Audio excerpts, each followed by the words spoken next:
Hello, everyone. I really can't get enough of this soundtrack.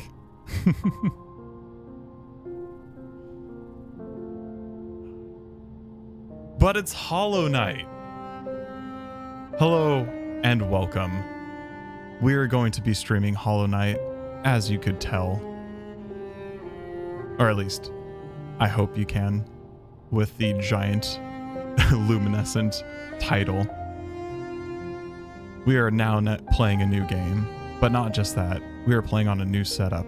So hopefully, my voice is coming through a little bit more clearly, and a little bit of higher quality as well.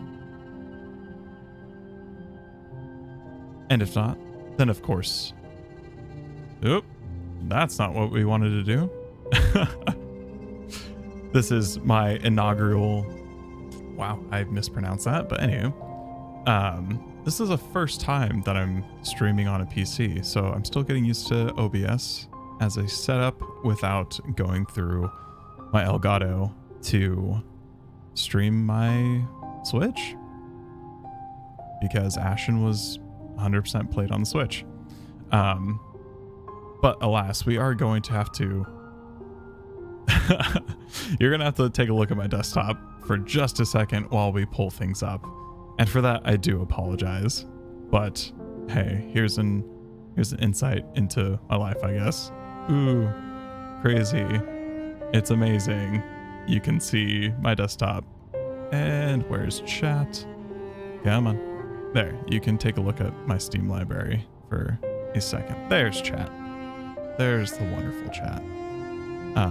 And now we're back into Hollow Knight. But yes, we are playing Hollow Knight. Ladies and gentlemen, boys and girls, and everyone else that doesn't affiliate as such or identify as such. I have played this game before. I have not beaten it. I think probably cumulatively. I have maybe, 15 hours into this game, spread across multiple save files.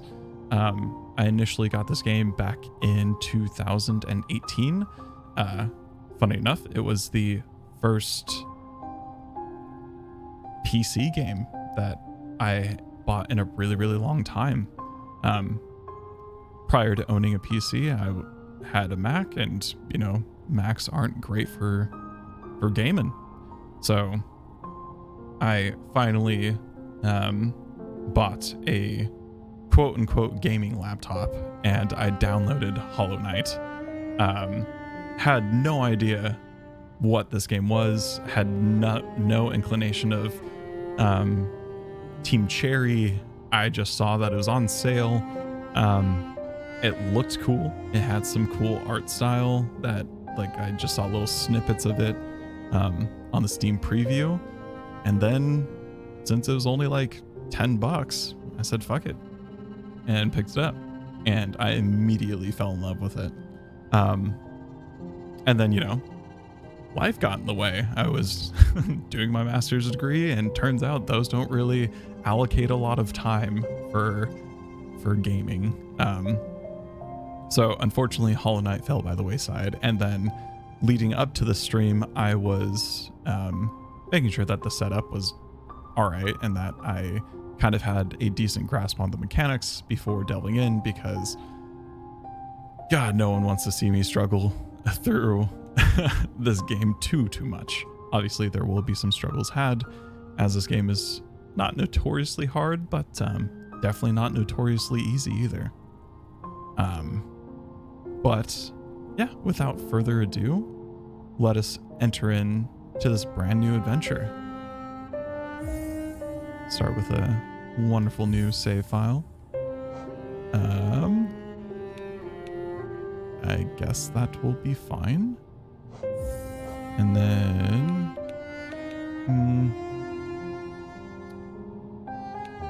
yeah, let's keep it at 100%, because why not?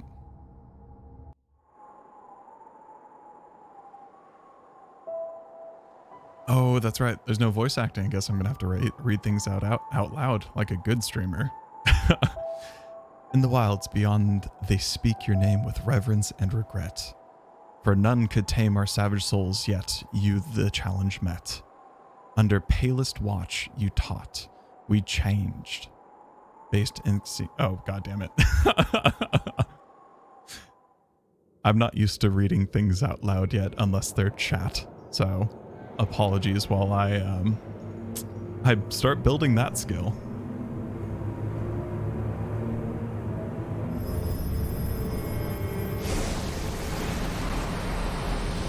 And if you could do me the greatest of favors. Ooh, I forgot all about this intro. Interesting. If for whatever reason the game audio is too loud, I did increase it a bit for Hollow Knight specifically, just because damn, that music is just too good to ignore, or to even have it as an afterthought. But if you can do me a very big favor and let me know if the audio mixing, if the game audio is too loud or if my voice is too loud, if you could just let me know in chat, that'd be very much appreciated.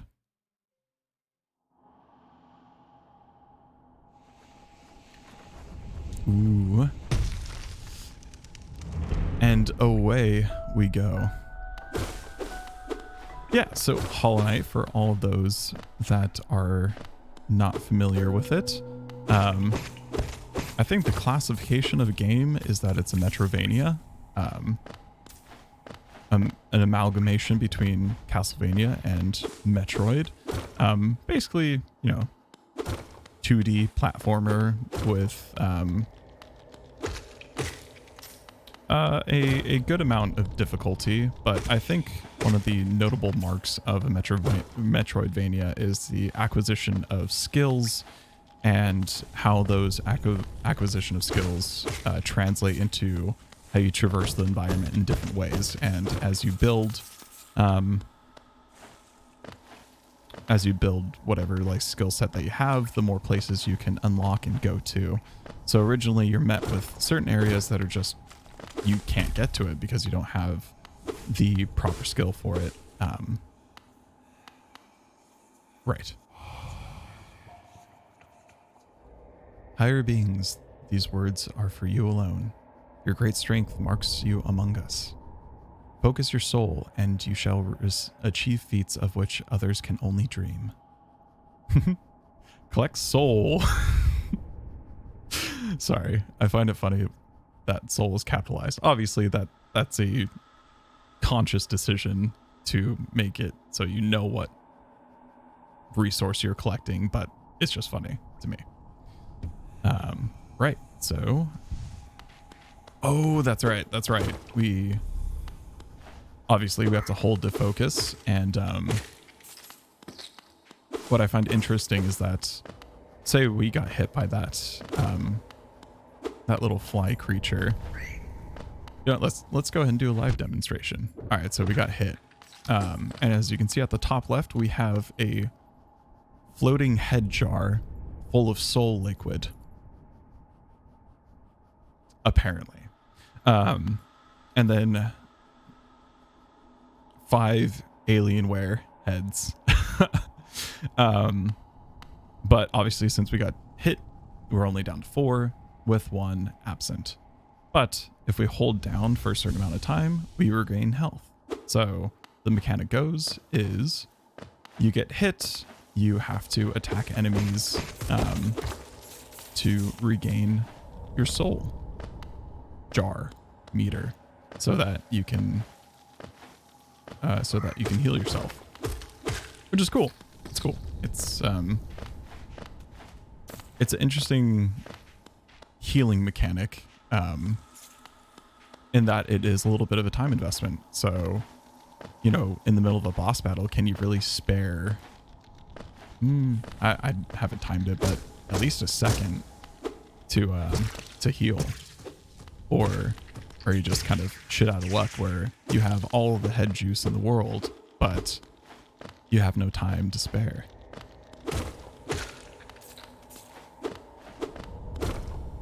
And then as we collect the blue butterflies, oh, that's right. I keep forgetting about that. Anywho, you get some temporary hit points, which is and apparently when you land on the spikes, you automatically get reset. Okay, so I do know that one of the key mechanics is being able to bounce off of the spikes. Ooh, I didn't get here last time. Higher beings, these words are for you alone. Within our lands, do not hide your true form. Let all bask in your majesty, for only this kingdom could produce one such as you. Ooh, do go on. Oh. Whatever is in the background does not look friendly. Oh shit, what is this? We've collected a charm, the Fury of the Fallen. Equipped a charm to activate its powerful abilities. To equip the charm, open the charms menu while resting at a bench. Right, and we'll come across that as we go along. Is this the point of no return? This indeed is the point of no return. Yeah. So there are going to be some breakaway.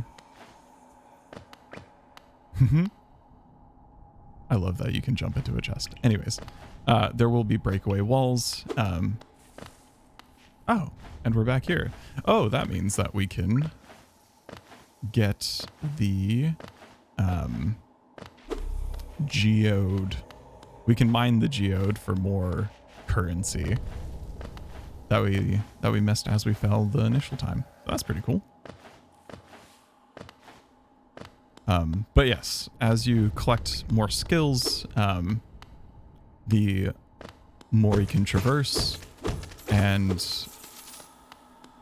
said skills can also be used in battle, obviously. So there's probably going to be, I've come across 2 notable skills, a dash and a attack.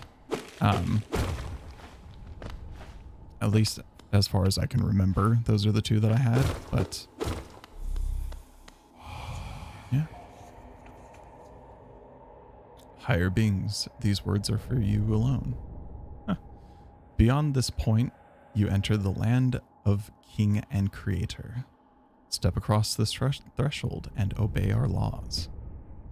Bear witness to the last and only civilization, the eternal kingdom, Hallownest. And if any Simon and Garfunkel fans are out there, indeed, the title of the stream is 100% a reference to Sound of Silence. Not sure how well that translates by reading it, but I thought it was funny.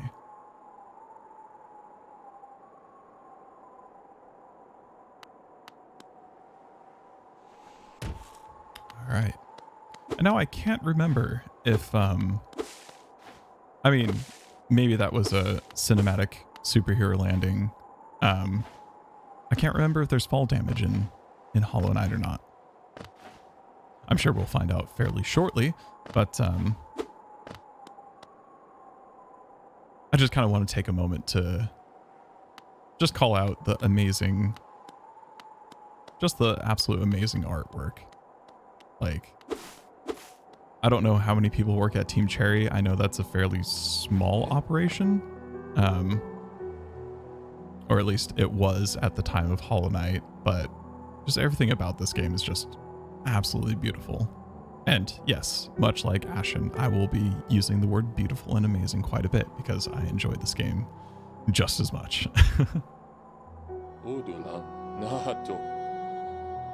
Oh there, traveler.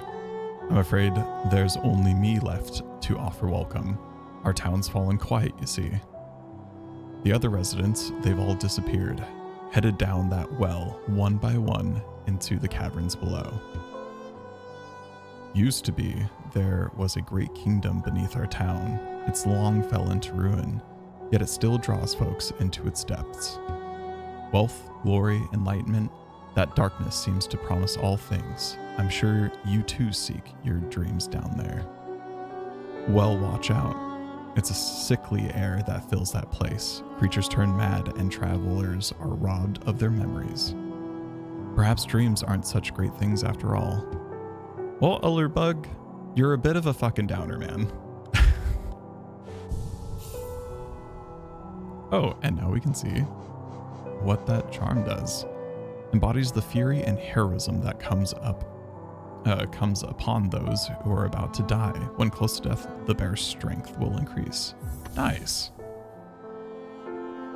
I mean, that's the only one we have for now, but that's handy dandy.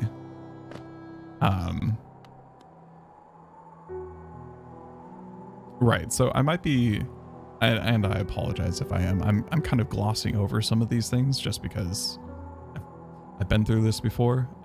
So I apologize if there's anything I do skip over. As the Elder Bug mentioned, this used to be a thriving town that has fell into ruin because all of its inhabitants decided to jump down into the well. So obviously the first thing that we're going to do is jump into that damn well.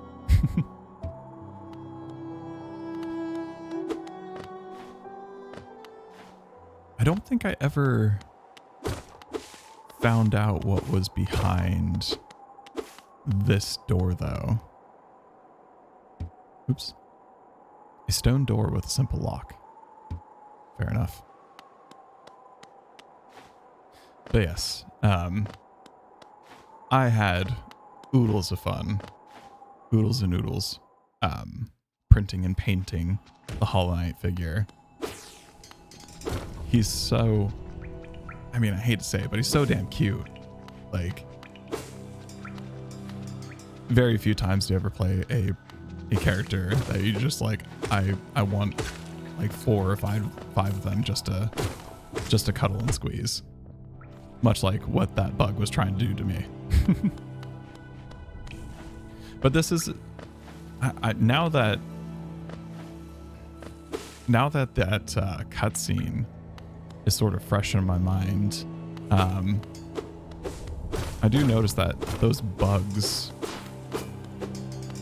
have,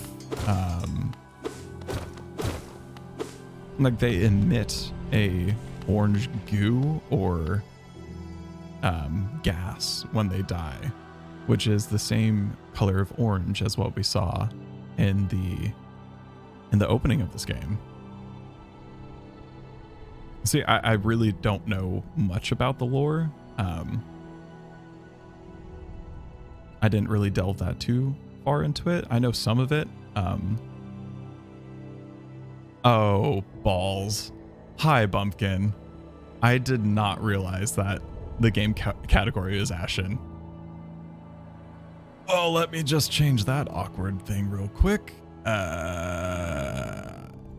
Whoops. Hollow Knight. There we go. Thank you for that. But hello, Bumpkin. How you doing? What a welcome. Oh, balls. Indeed, indeed. Oh, balls. I mean, isn't that the only way to welcome people? Nah, me no biz. Hello there. How delightful to meet another traveler on these forgotten roads. You're a short one, but you've a strong look about you. I'm Quirrell. I have something of an obsession with uncharted places. This ancient kingdom holds many fascinating mysteries, and one of the most intriguing of them is standing right before us. That's the same thing from the intro. A great stone egg lying in the corpse of an ancient kingdom. And this egg, it is warm? It certainly gives off a unique air. Warm eggs tend to do that, Quirrell. You know, I was gonna say those 3 letters, you know the ones, but then I remembered I'm supposed to be Siso Bumpkin for sweet. I don't know what Saiso is. I apologize. But then again, I might be reading that, my chat screen. This is going to be a bit of a trial and error just because this is... Come on. Can I increase? Oh yeah, I can definitely increase the chat size. Awesome. I can actually read that now. You butchered Saiso and Zweet. I apologize. I don't know what either of those are, other than possibly someone pronouncing sweet in a different way. Oh, sweek. Sorry. I had the chat window at, unfortunately, a really small font.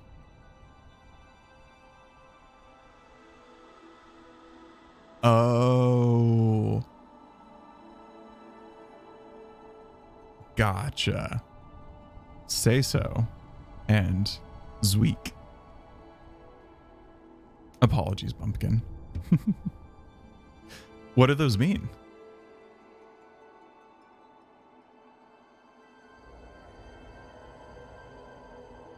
Is say so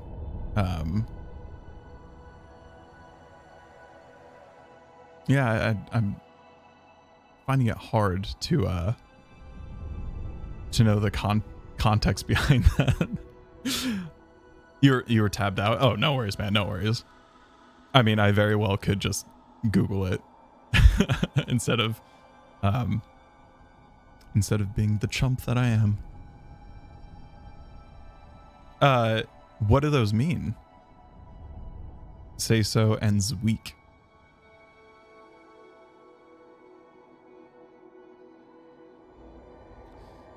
Let's see. I do so love a mystery, and who knows what other marvels lie even deeper below us. Indeed, Quirrell, indeed. Such as the mysteries of Zweek and Say so. Say so means wholesome or pure in Japanese. Oh. I probably should have been able to pronounce that a little bit better then. Zweek is the name of a streamer. Oh, gotcha. Fair. Well, I apologize for sucking out all of the like all of the comedy from those statements by having you dissect what those words mean. You should apologize. Oh, I'm so sorry, Bumpkin. Please, Bumpkin Sensei, teach me more.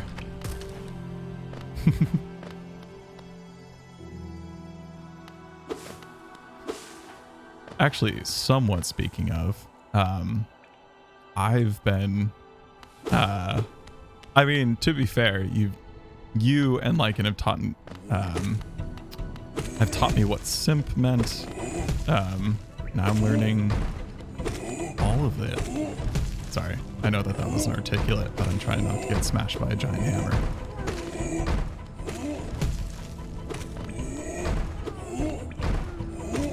Oh shit.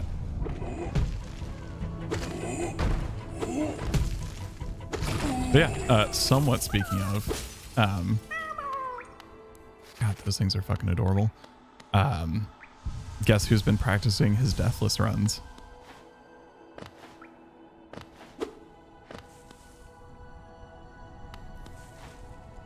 Ooh, indeed.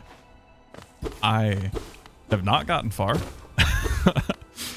I'm going to need a lot more practice before it's even a viable like idea for me. Can't wait to do them with you. Oh, I'm so excited for that. So excited. I can get up to Genichiro, but he always ends up killing me. And I know that that's like, oh, but his moveset is so predictable. But I don't know, man. He always gets me in the end. Oh, bury my mother, pale and slight. Bury my father with his eyes shut tight. Bury my sister 2 by 2. And then when you're done, let's bury me too. Ha ha ha. Do you know that one? That one's my favorites. It's one of my favorites, my bad. We can sing something else if you'd like. You start singing and I'll join in. I bet you have a beautiful singing voice. Ha ha ha. Thanks, Mila. So what are you down here for? If you came to get wealthy, just look around you. These mines are still bursting with riches. There's plenty for everyone. Just grab a pick and join in. Haha.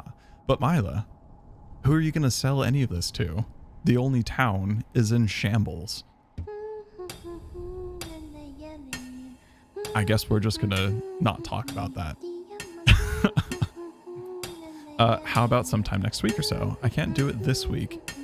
It's my mental health week, and I don't even touch my Xbox until Sunday or Monday. Fair enough. Well, first and foremost, kudos for you for taking time out for your mental health, man. It's very, very important. And next week sounds great. It will give me enough time to practice more because, as I said, I can't get very far.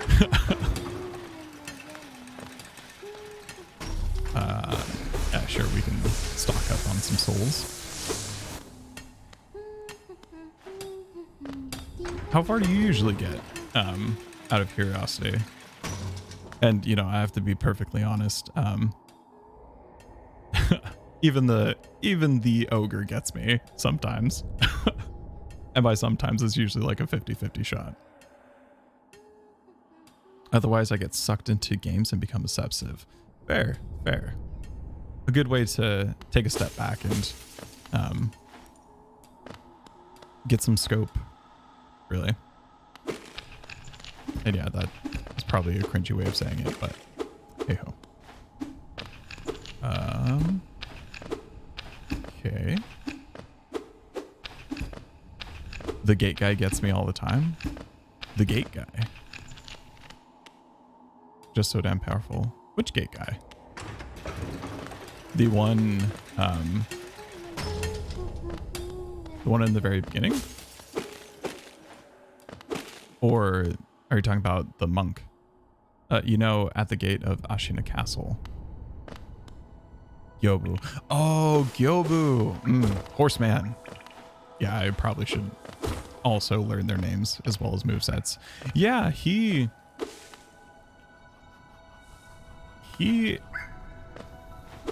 actually, weirdly enough, have better luck with him than I do with even the ogre. But his horse ends up kicking me in the face a lot, which gets annoying and always ends up fucking me. Little shit keeps giving me. Yeah. I mean, when you're swinging around a giant spear like that, you gotta be kind of cool, right? You gotta kind of know what you're doing. And then the fucking snake, man. The snake will get me too. I'll always get to that, like, what is it? Let's see. You go from the palanquin to that first ledge. You get to the second jump. It's in that third jump where it jumps up and it just decides to eat me for lunch. How though? I don't know, man. Like, I go from the palanquin straight into that first jump and then onto the branch and don't even hesitate and then jump to the third ledge, or like the final ledge, I should say, and then run as fast as I can to the cave. And from what I could tell, from what I've seen, that's what other people do, but I don't know. I guess sometimes I don't do it quick enough. Yo no say, man.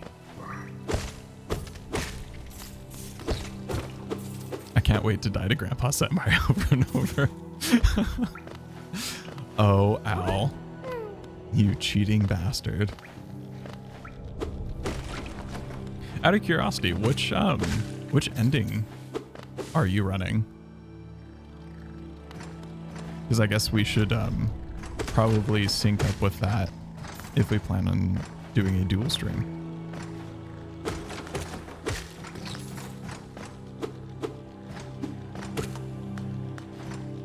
Okay, let me clue you in on something. Okay. Sensei Bumpkin in the house, ready to slap down some knowledge. I've never completed the game. Oh, dude, neither have I. I got to the final boss and then I died, and then I gave up on it for a year. What are these endings? So what I can tell is there is the ending that I'm currently on. Oh, God, I fucking just, I love these guys. I mean, not just for the fact that they give me money and they do a little happy dance, but they're just so fucking cute. Which I know isn't an original take on this at all. But yeah, so the run that I'm doing is currently the Immortal Severance, where do you care if I spoil the ending? Because I kind of need to spoil the ending to talk about them.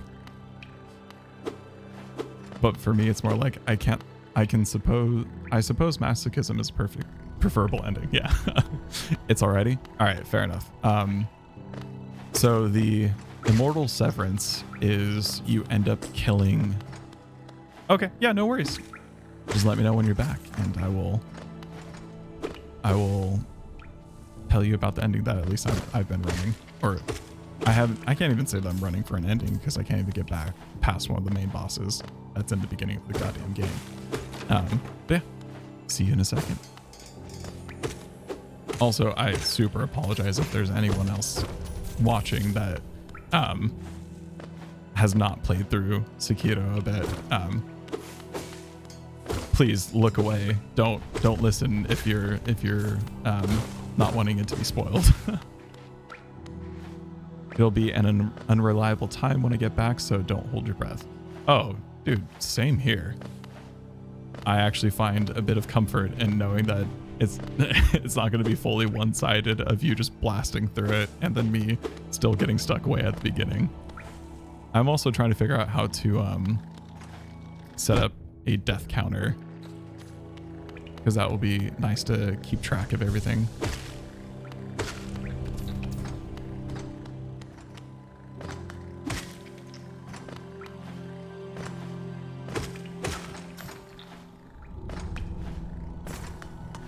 Yeah, I mean, I guess it doesn't translate to Xbox, but do you know of like the preferred software to download? Because God, what was the name of it? I'll let you know when I get back. Awesome. Greatly appreciate that. Because I know that there's like the standard split software that everyone who speedruns seems to use. Okay, I guess we found out that we don't take fall damage, but we still take damage when we run into enemies. Good to know.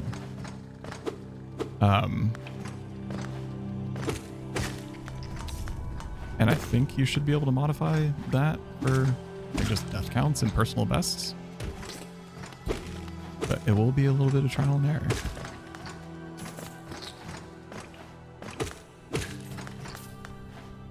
Right. So if memory serves, which is to say not very well, if at all, I'm going to do a bit of exploring, get my boundaries, try to find the dude with the map.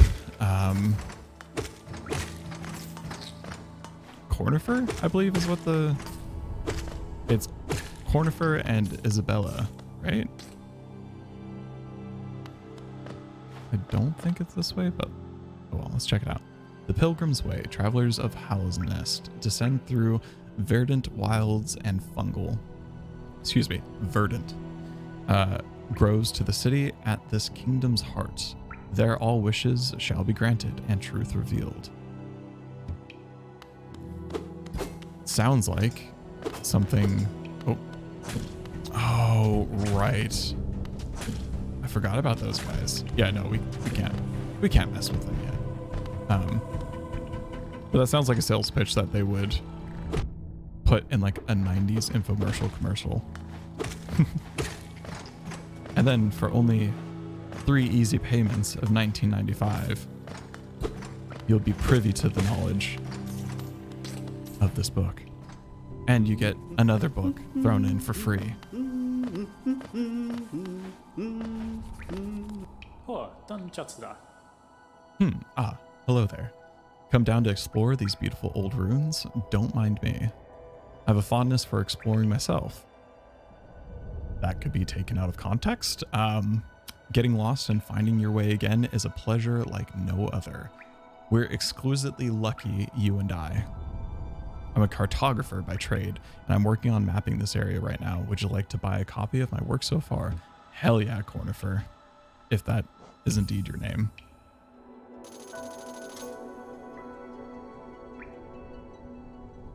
Correct this. A map can be a useful thing, but it alone won't show you where you are. If you've not the head for directions, I suggest purchasing a compass from my wife, Iselda. Iselda, not Isabella. My bad. She's just now opening our new map shop in Dirtmouth, selling all sorts of useful things to wanderers like yourself. She'll even sell some of my old maps from time to time. I pop back to see her whenever I finish mapping an area. She's always so excited to see me. Okay, Cornifer. Sounds like those visits are few and far between, man.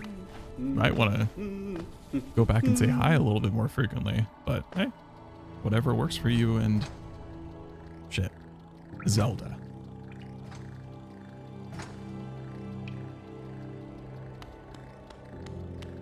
But yes, forewarned, all of these characters are probably going to have a voice that's very similar to mine. I am no voice actor, nor have I spent any time developing voices outside of terrible ones in Dungeons and Dragons, so I apologize if that begins to get confusing or tedious. But yeah, let's go back to Dirtmouth and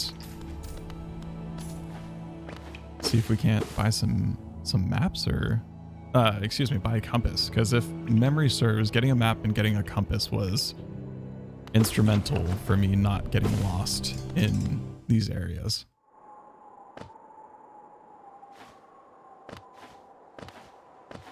Yes. Hello, all you wonderful people out there. Yes, I'm talking to you, not the map, not the map people. I hope all of you are doing well. I hope that your weekends are doing well if you adhere to a traditional weekend standpoint setup, whatever you want to say. And I hope that you're just sort of having a nice chill Sunday leading into a normal week. Or an exciting one.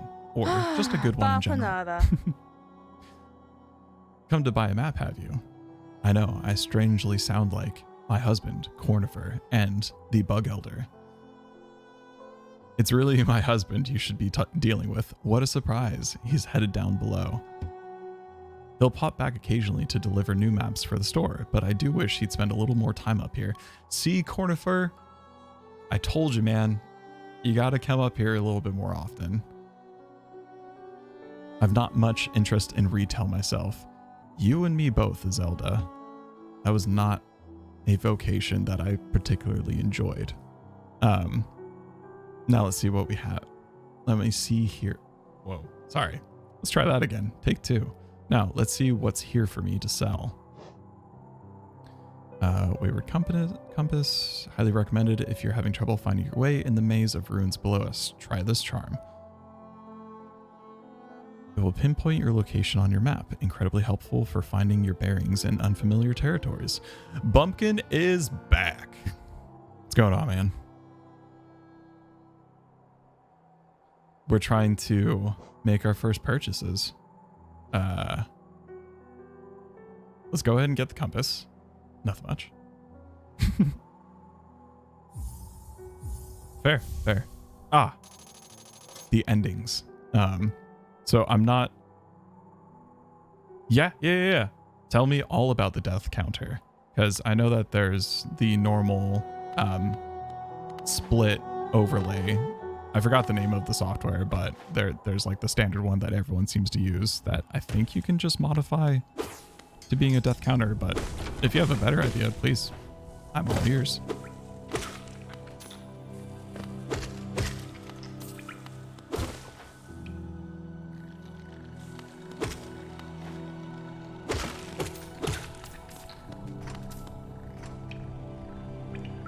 So there's a thing used for speed running called live split. Yeah.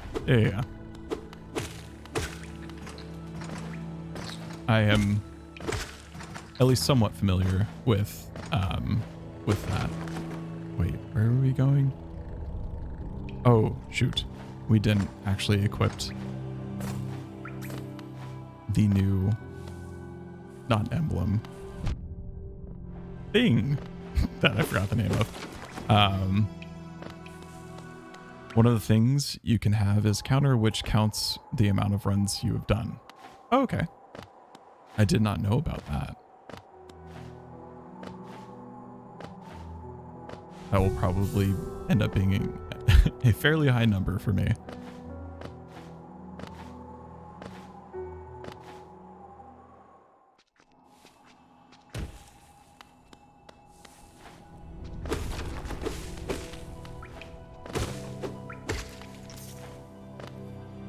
We went, sat down on the bench. We did it. We were there, and we still didn't fucking equip the damn compass. Okay. Third time's the charm. Just getting sidetracked thinking about deathless runs. Right. Okay, so cost 1. We have enough space. Excellent. Okay, cool. Yeah, so that just tells us where we are around the map. So what we can do is say a run is where we start the game. At the end of a run is when we die or beat the game. Then we would have an accurate count of how many deaths we would have. Makes sense? Yeah. Totally makes sense. No, that's the live counter software itself is it's third party. Yeah, like it's not built into like OBS itself. It's something that I need to install and then like have an overlay for.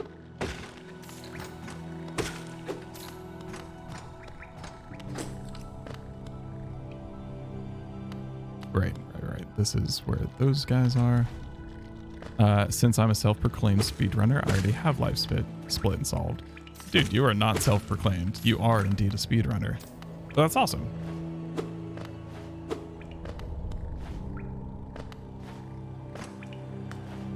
Is it something that is fairly plug and play, like you just download it and do slight bits of modification, then it's good to go? Right. Nothing there. I know where to find instructions to make live split overlays for OBS. Oh, sweet. I mean, if you don't mind passing those along, I'd greatly appreciate it. Yeah, let's go ahead and heal up.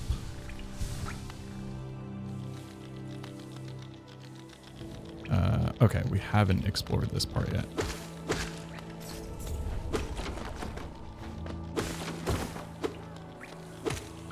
Oh wait, yes we have. We totally have. Right, we need the quill to update the map. Right. And the quill was 120 geodes, if memory serves. Okay, we'll be sure to go back and get the quill. Pretty easy. I'll DM you those. Oh, sweet. Thank you very much, man. Or, ooh, I like the caps lock or.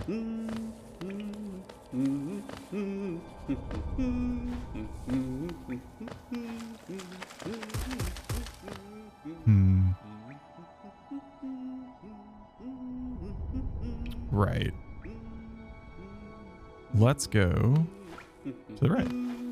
Because I believe, again, if memory serves, our first boss battle is that dude with the horns in the middle. I think? Anyways. I know someone who recently had to mess with those and help you along with. Funnily enough, you're in the same Discord. Oh, really? Who's that?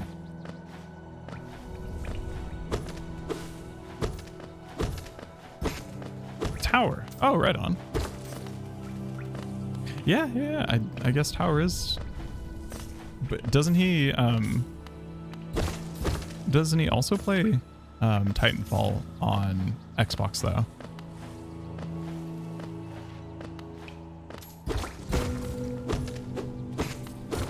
Okay, so apologies, Bumpkin, but I really want to talk about a piece of clever gameplay there. So up until this point in the game, we haven't come across a false wall. So they intentionally put like a geode stash right here. So you'd have to attack it. And the more you attack the geode stash, obviously, because you want to mine all of it, eventually you're going to break the wall. And then your mind's blown because you're like, oh, fuck, I didn't even realize that there were false walls in this game. Now back to speedrunning. Nope. Nope what? I'm sorry, I forgot the question that I asked. Oh, right, Tower. Me believing that he only plays on Xbox. He used to be a PS4 runner and recently switched to PC. Oh, okay. So I was completely fucking wrong. Well, that's good to know.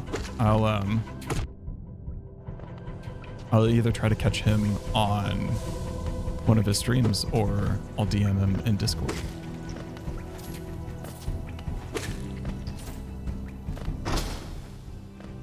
Here, let me help you out.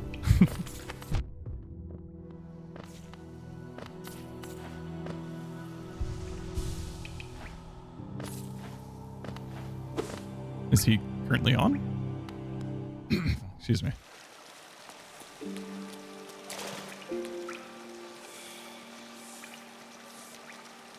Oh, right. Okay. Good to know.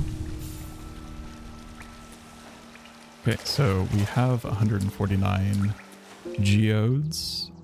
I'm going to keep on saying geodes until either one, I'm proven wrong, or B, someone lets me know that I'm completely fucking wrong. But I believe that the currency is called geodes.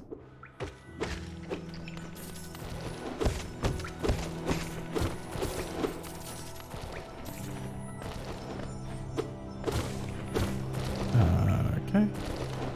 Right.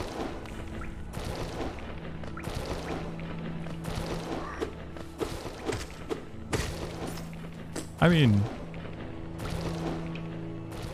even these weird ribbed worms are incredibly nice looking. Like, granted, they're disturbing creatures in retrospect, but like the way that the shadow bounces off of them and how the like all the teeth jiggle along the way. Maybe I shouldn't be calling out that particular creature. Should be, I don't know, possibly looking at something a little less phallic, but yeah, that's just a callback to my earlier point of this game is fucking beautiful.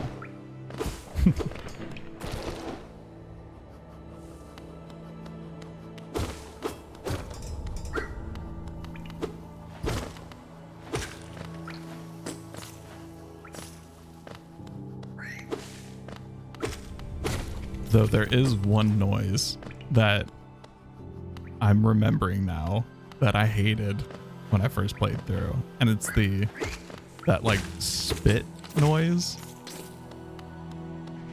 It's like the combination of a spit and like a splat that those creatures do. Oof. I don't know why, but it makes my ear tingle. Oh.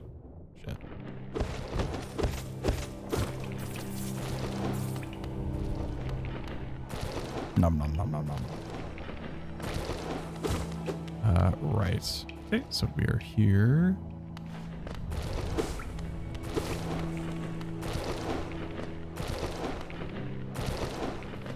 Okay.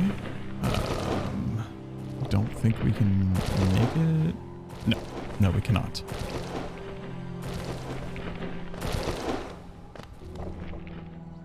When in doubt, just go right. Oh, yeah.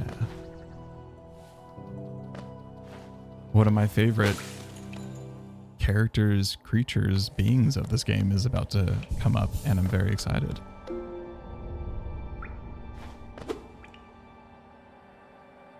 Hell yeah. They are Geo. Oh, they're Geos, not Geodes.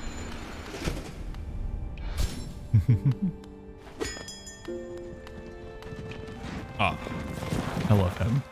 I love him so much. Greetings, little one. It's been an age since I last heard the ringing of the station bell. It echoes down the station way, or stagway, and called me to you. I've grown stiff and tired of these many years, and I've forgotten much, but the sound of the bell will always call me back. These stagways stretch the depths of Hallownest. If you want to travel them, hail me from the platform. I will take you where you need to go. Thanks, Stag.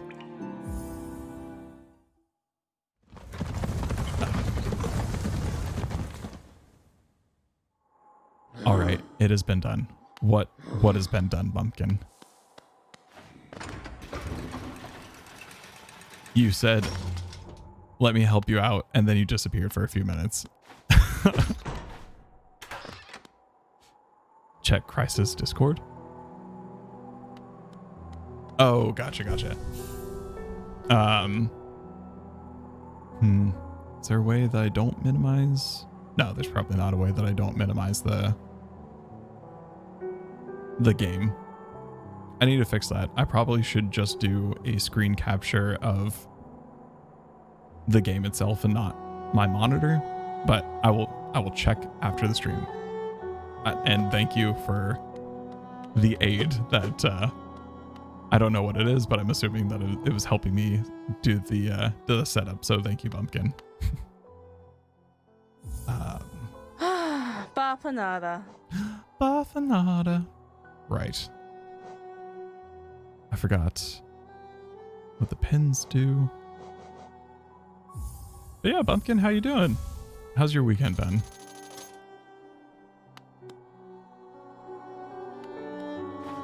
Or I guess, and we... I mean, we slightly interacted on D&D.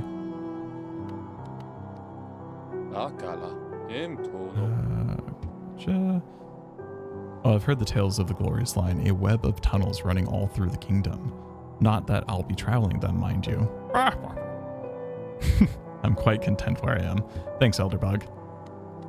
Back is very in pain. Sorry to hear that, man.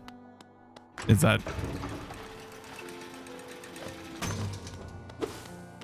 I mean, I know that you're saying, like, that's just something that you just have to deal with, but, is it in particular, like, is it particularly painful? Or is it just sort of the normal pain amount? Have to go into work tomorrow. Oof.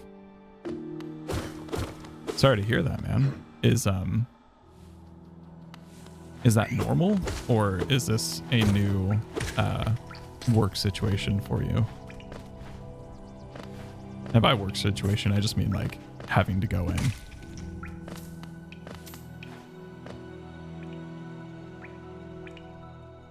Right now, it's double what is usual for the amount of pain. Shit. And no, I go in every Monday, Wednesday.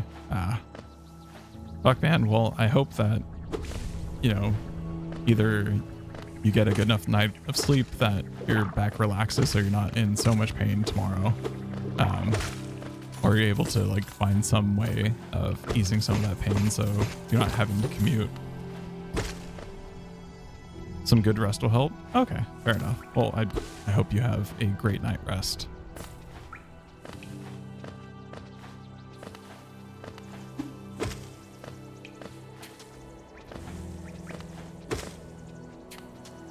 I might have to... Oh, dude. No worries whatsoever. Take care of yourself. Take care of your back. Whatever you need to do. I just appreciate you stopping by. I mean, to be fair, this probably isn't going to be a particularly long stream, just because I was excited about my new setup and wanted to stream Hollow Knight for a bit, but it's not going to be a very late one for me either.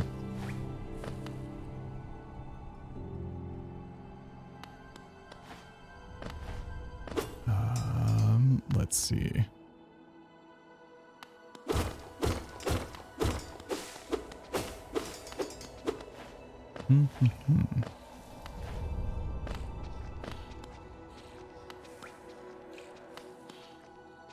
Okay. Oh, right. This is a boss. I couldn't remember if this was a character that I interacted with or if it was a boss. Turns out it was a boss. And you're an asshole for just, you know, invading this person's or this creature's natural habitat, which apparently is this room, and smacking in the face while it's asleep. And apparently it's a mother. So, extra asshole.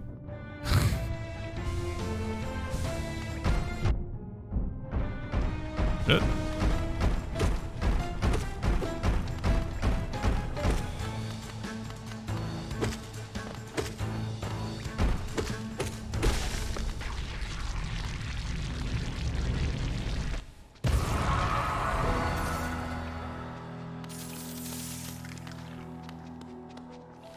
Oh god, I remember this part.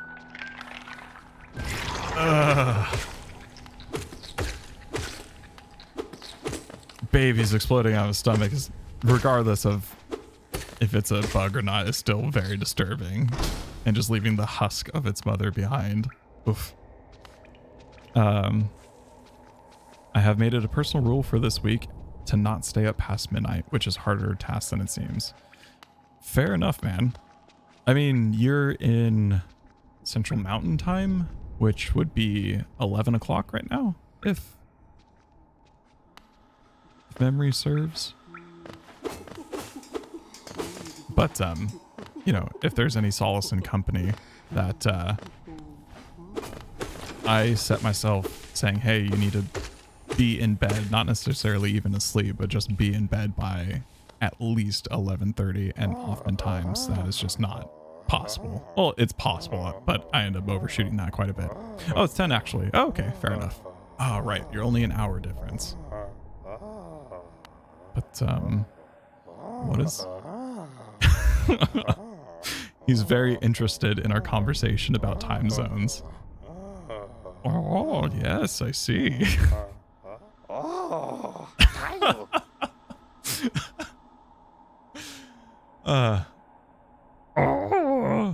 Or you oaf, you wield your nail like a club. Well, you sound like Yoda. Esme, how much deeper do we have to go? Who's Esme? Oh, whoopa. Oh, what? Who are you? I see. This old village. What a strange dream to have led me down here. If you hadn't found me, I don't think I would ever have woken. I'm Sly. Usually. Oh, okay. The period and the comma flipped in my mind. So I read that as I'm Sly usually, and then new sentence. I'm like, do you go by a different name? Anyways, usually I live an uneventful life up in Dirtmouth. The air in these ruins doesn't agree with me, so I'd be best to get back. If you return above, come and see me. I'm probably the friendliest face left there, and I can thank you properly for your good deed. Well, hopefully you're a little bit chipper than the elder bug, who's a bit of a downer, you see, Sly. Too good? Yeah. You're exploring then? Very brave. Plenty of courageous wanderers have been lost to the hunger of these old caverns. You have your nail though, and I can tell just by the look at you, you know how to wield it.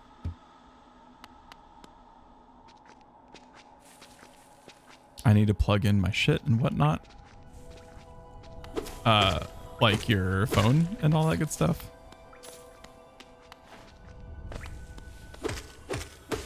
And I think I'm gonna head to bed in a little bit. No worries, man. No worries.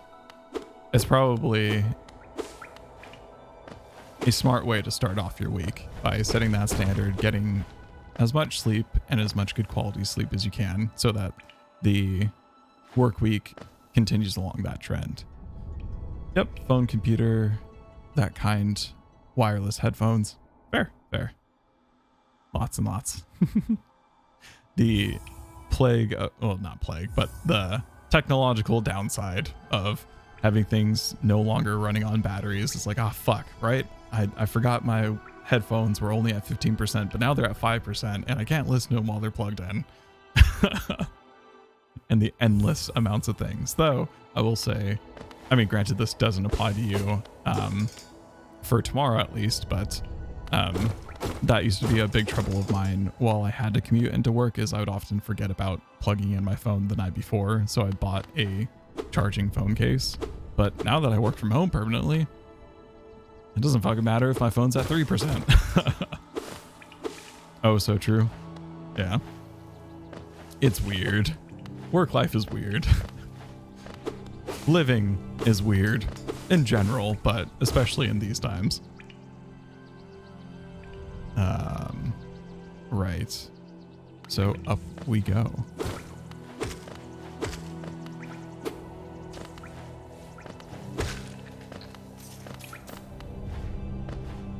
I was in a very weirdly reflective mindset because I was listening to a lot of Alan Watt earlier. And just all of his remarks about happiness and existence and, you know, religion, and not even specifically about religion, but how certain practices apply to like our egos and how we perceive things, even if you aren't necessarily religious.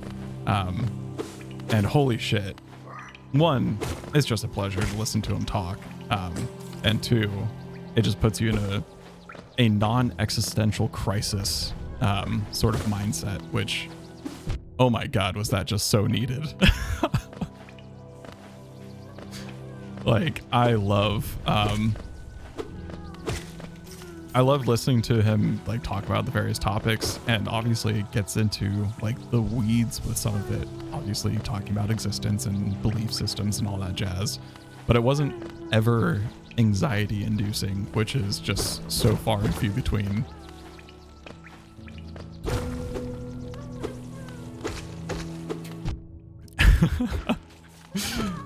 I'm so glad I can use the coronavirus as an excuse to not go to Thanksgiving dinner this year. Fair. Family affairs have just gone completely out the window. And hey, gotta find some silver linings in our life, right? You said religion, and since it's so close to November, my brain was like, ah, yes. Yeah.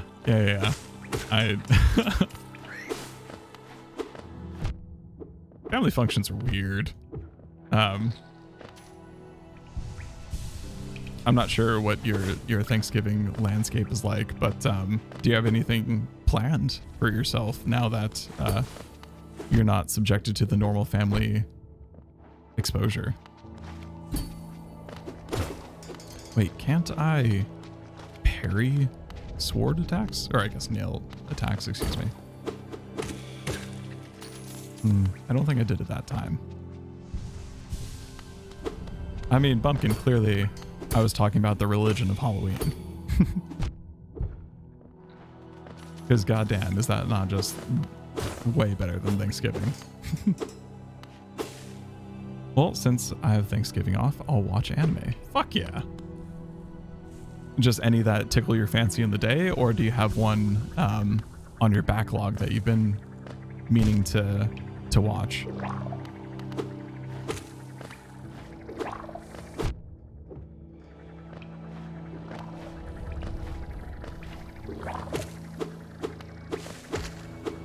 Get the fuck out of here, you gelatinous bitches. Sorry. I have so many queued. Arg. Fair. I mean, I definitely get like the paradox of choice situation when I go onto Crunchyroll. I'm like, oh, all of these look so good.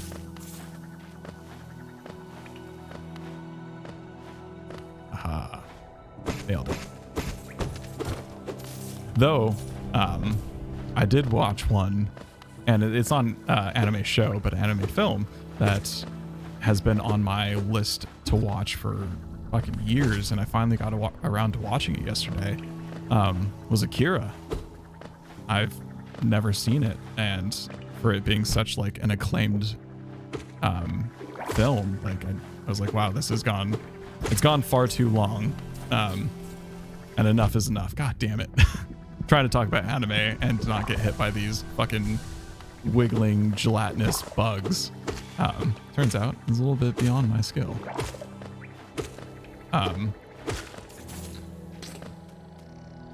And then I made a Funimations account. Oh no. Well, oh yes, of course, because more options, but that doesn't narrow things down. And now that Netflix is exploring anime, yeah. Anime is, I mean, you know, I would say it's probably been mainstream for a long time, but it's nice to see that there's so many outlets finally picking things up in a serious way rather than just like how Netflix for a while had just the Japan like subsection, and it had anything from like Japanese shows to anime. I'm just like, man, that's such a half-assed attempt.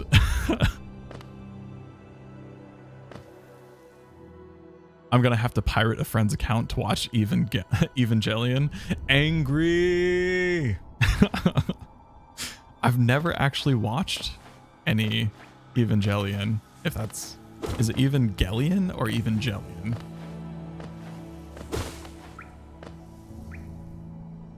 Right. We need to head to the left, I believe. Anime is not very mainstream. It's not, but I do feel like they're like it's getting more notice. At least maybe.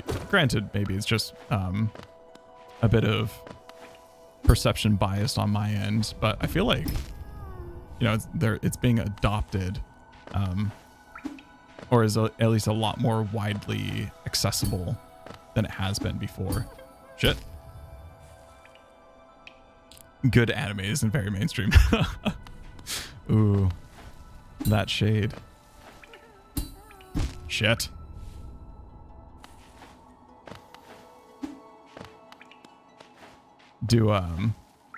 Oh, actually, speaking of good anime, I really need to go back to watching That Time I Was Reincarnated as a Slime. I'm looking at you, shonen animes. Fuck you, Naruto. Oh, man. You just invoked the wrath of so many weeboos. You're gonna find them standing outside of your house wearing fanime ears of various animals and running around doing the Naruto run. Fuck you, Bleach. Fuck you, Black Clover, and fuck you, My Hero Academia. You're really going for the throat. Fuck you, One Piece. Ooh. I don't know about that one, Pumpkin. I actually thoroughly enjoy One Piece. Granted, that anime, and well, I really enjoyed the manga. I've never actually seen the anime. It's fucking long. How many episodes? How many? Tell me. Well, yeah. There are. See, the reason why I give that one a pass is because when I was reading it, and maybe this isn't always the case, but when I was reading the manga, I would be going through what seemed like filler content. And I'm just like, ugh. Like, how many chapters is going to be dedicated to this fucking mermaid land? I don't care about them. I mean, they're kind of cool, but, you know, I'm kind of over Fish World.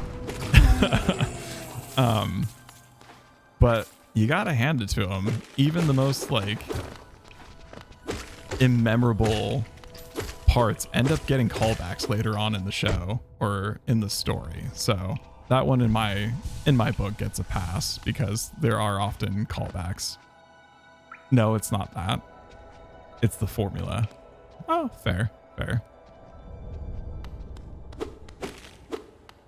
Like the formula of how the arcs tend to flow and sort of be a little bit repetitive. Is that what you mean by it? Right. So we're definitely, yeah, we're facing boss person. Yes, exactly. Okay. It's been quite a while for me. I'm not going to lie. I mean, I did. I mean, I'll be honest. I didn't feel like that was a notable, or it didn't dissuade me from continuing when I was reading it. But there was like a notable consistency with storytelling. Oh shit.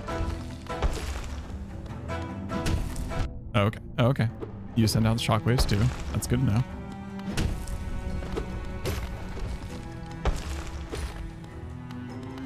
Nope. Shit. Shit. This ain't good. This ain't good at all. Fuck. Nope. Okay. Well, I guess we're doing this on one hit.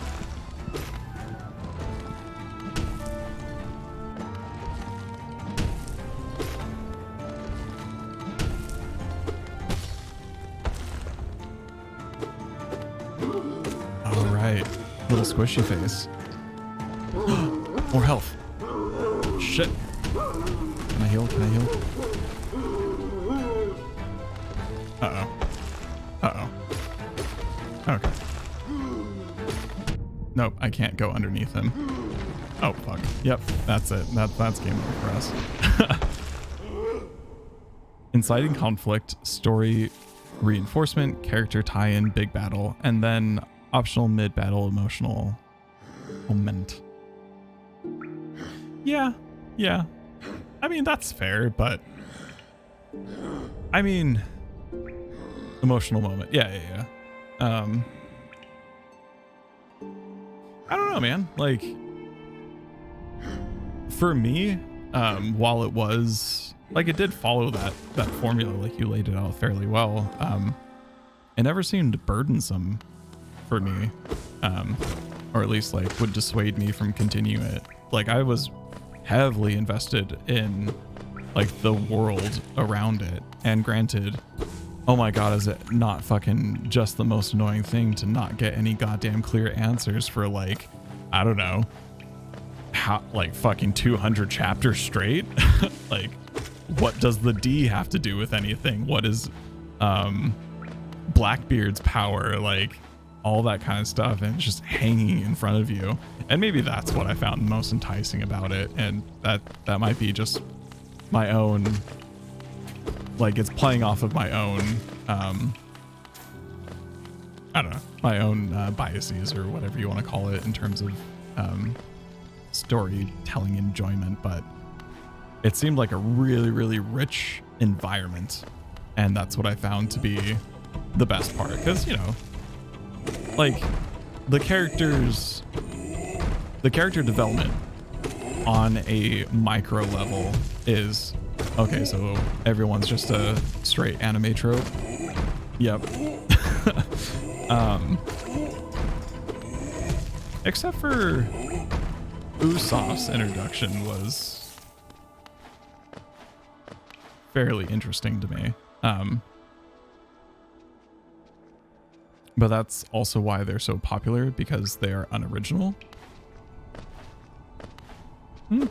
I mean, maybe they just, it's one of those situations where they took an existing formula in anime and went, all right, we're going to perfect the formula while telling this very grandiose tale. Excuse me.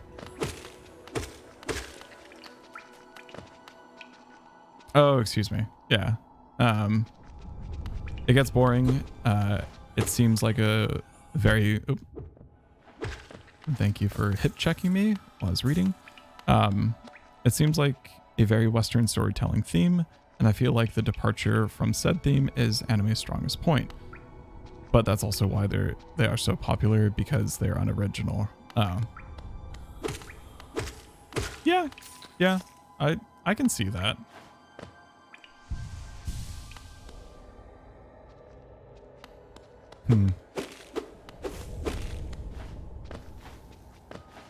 I mean, I feel like that's, but then again, I mean, my thought went to, well, that story arc formula is very, very, very Shonen Jump. But as you said, like, that's That's the category of anime that we're talking about. Like, how many Dragon Ball Z episodes do you really need to play out the same formula that you've had since for fucking ever? Since Raditz got introduced.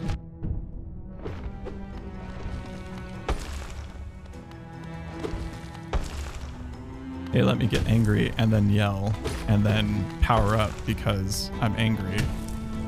I don't know.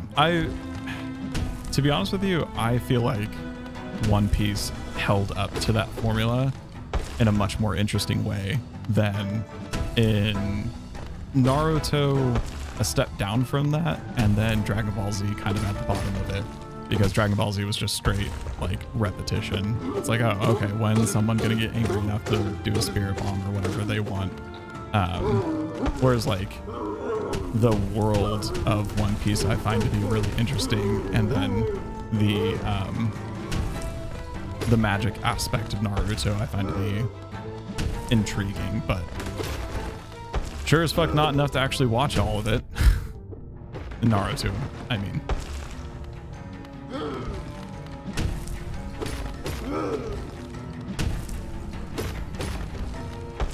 Because that's another one that seemingly goes on forever while following the same exact formula. Like, we get it, Naruto, you want to be Hokage, but I don't know. I don't feel like the world was all that. For me, it wasn't intriguing enough to continue on before, like, it just being the introduction into manga for me, because that was very much, it was Dragon Ball Z was the introduction to anime for me, and then Naruto was the introduction of manga for me. So, you know, it does have a bit of nostalgia for me, which I fully acknowledge. Also, I apologize, Bumpkin. I'm trying to make sure that we're not stuck in front of this boss forever.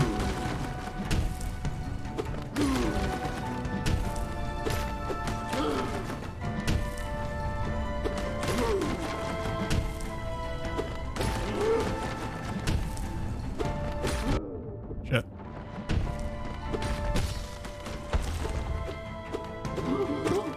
Smack the squishy.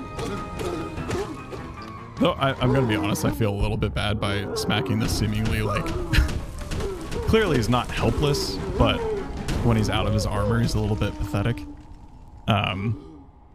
Okay. That's why they're called shonens. The meme is basically the episode I'm at 30%. Next episode I'm at 50%. Third, 80%. Fourth, 90%. Fifth, 99%. 6 is a filler episode. 7, set of the battle for episode 8. 8 is 100%. 9th is going to be filler. 10th is 101%. 11 sets up big battle. 12 is 125%. I mean, it needs to go over 9,000. Okay, Bumpkin. See, look how just helpless he looks. I really don't want to kill him. Are we just the fucking villain in this story?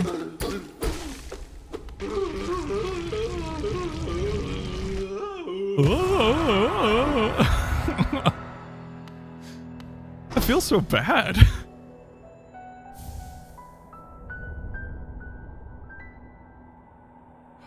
Love that piano though. That's Oars season 17. Yeah. Oh, what the? Is that a fucking?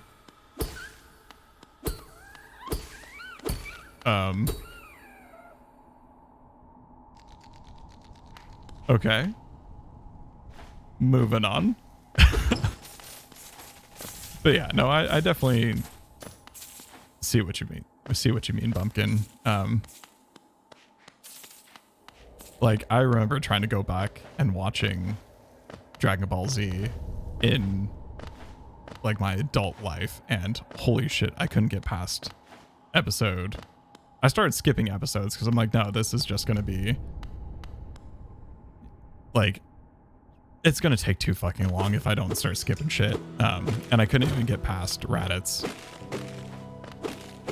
Like I got to, excuse me, I guess I could get past Raditz because I got to Vegeta and Nappa, but I was like, I already see all of this formula laying out before me, and I don't think I can do it.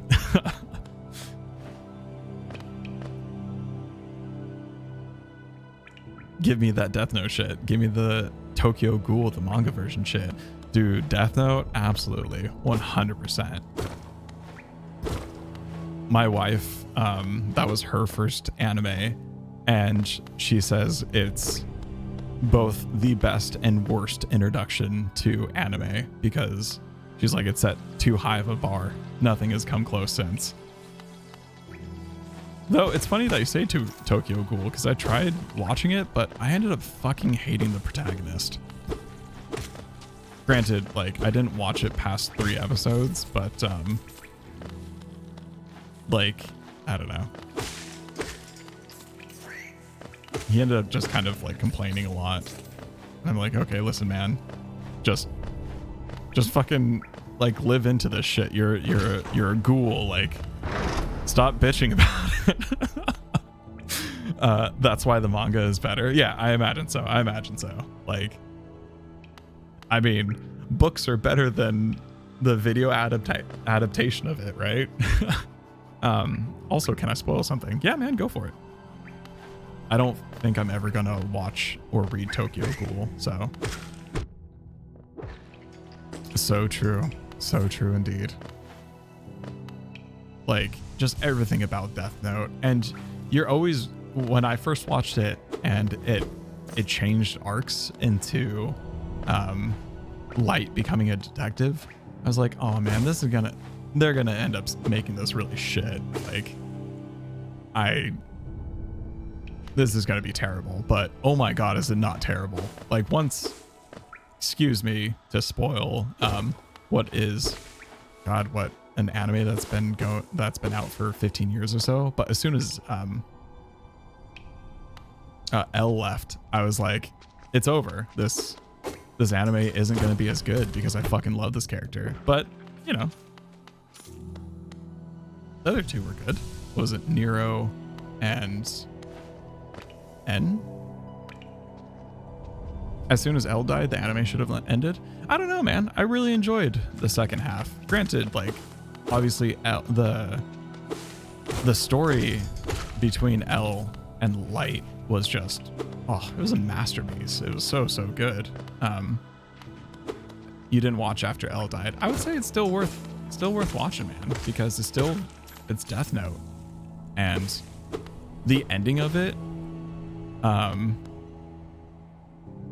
is, man, it's, I'm not afraid to say I fucking cried. I was like, holy shit. Usually animes don't make me this emotional, but fuck me. Sorry. It's a good resolution. Yes, agreed. I often get sidetracked when I talk about Death Note because it's so fucking good. But read what I say about Tokyo Ghoul. Okay. Let me make sure I'm walking the right direction. Yes, I am. We're going back to Hallownest. For all those more invested in the game than me chatting shit about anime and manga. Like, he gets tortured to fuck and goes insane, gets very edgy. Oh, okay, he turns into an absolute badass. Gotcha. Fair. I mean, maybe I just need to, maybe that's the whole point. And, you know, I sort of reserve my judgments about the quality of a piece of content with how I feel about a particular character. I mean, if all the characters are just fucking terrible, then that's clearly a problem. But sometimes, like, that's just storytelling. They might have wanted the protagonist to just be this like little wimpy guy who's having like this internal conflict. And they wanted to elicit that feeling inside of you, which, you know, kudos to the writers. That's exactly what it did. It just was to the point where it fucking turned me off. But interesting.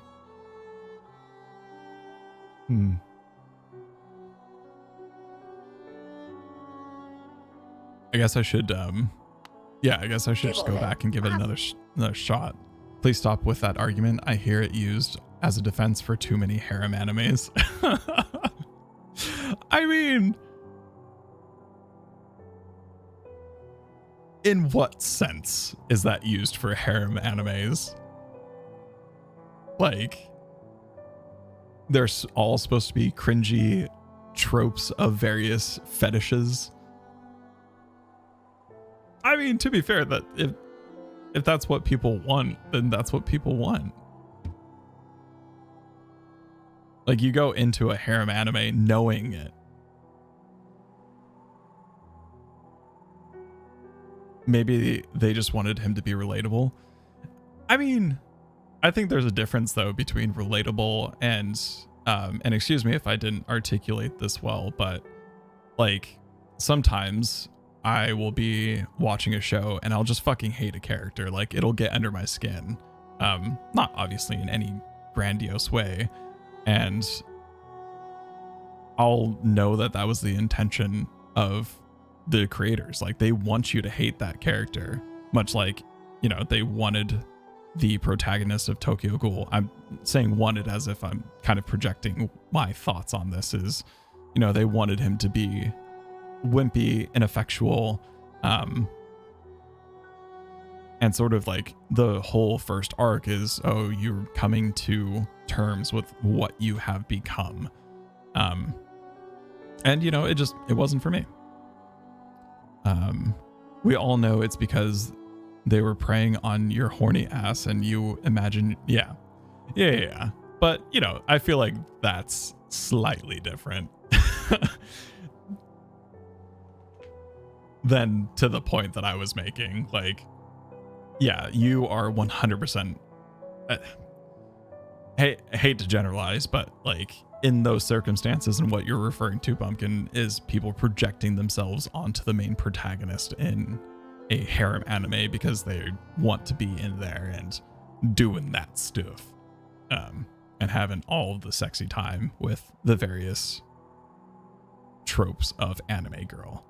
Totally, 100%. Like, that's a different sort of projection versus like that's you projecting onto the character, whereas I think my point is the writers are projecting a feeling onto you,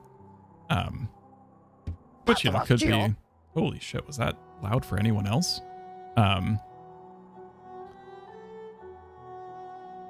But yeah, like that was the creators projecting what they want you to feel from that character. Projecting yourself into an anime can be a very good thing. When an emotional thing happens and then you draw into a relatable, then yeah, that's good. Yeah, 100%. Like, the ability to empathize with a character and put yourselves into those situations, that's, you know, just good storytelling. It's the simple key. I kind of want the simple key. Anyways, yeah, I mean, that's why I feel we get invested in these shows to begin with, because we either put ourselves into a particular character or even put yourself and imagine yourself into the world where you start caring for these fictitious beings that don't exist because you have that ability to put yourself in the shoes.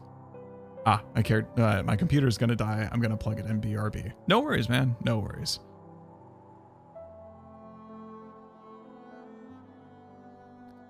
Right.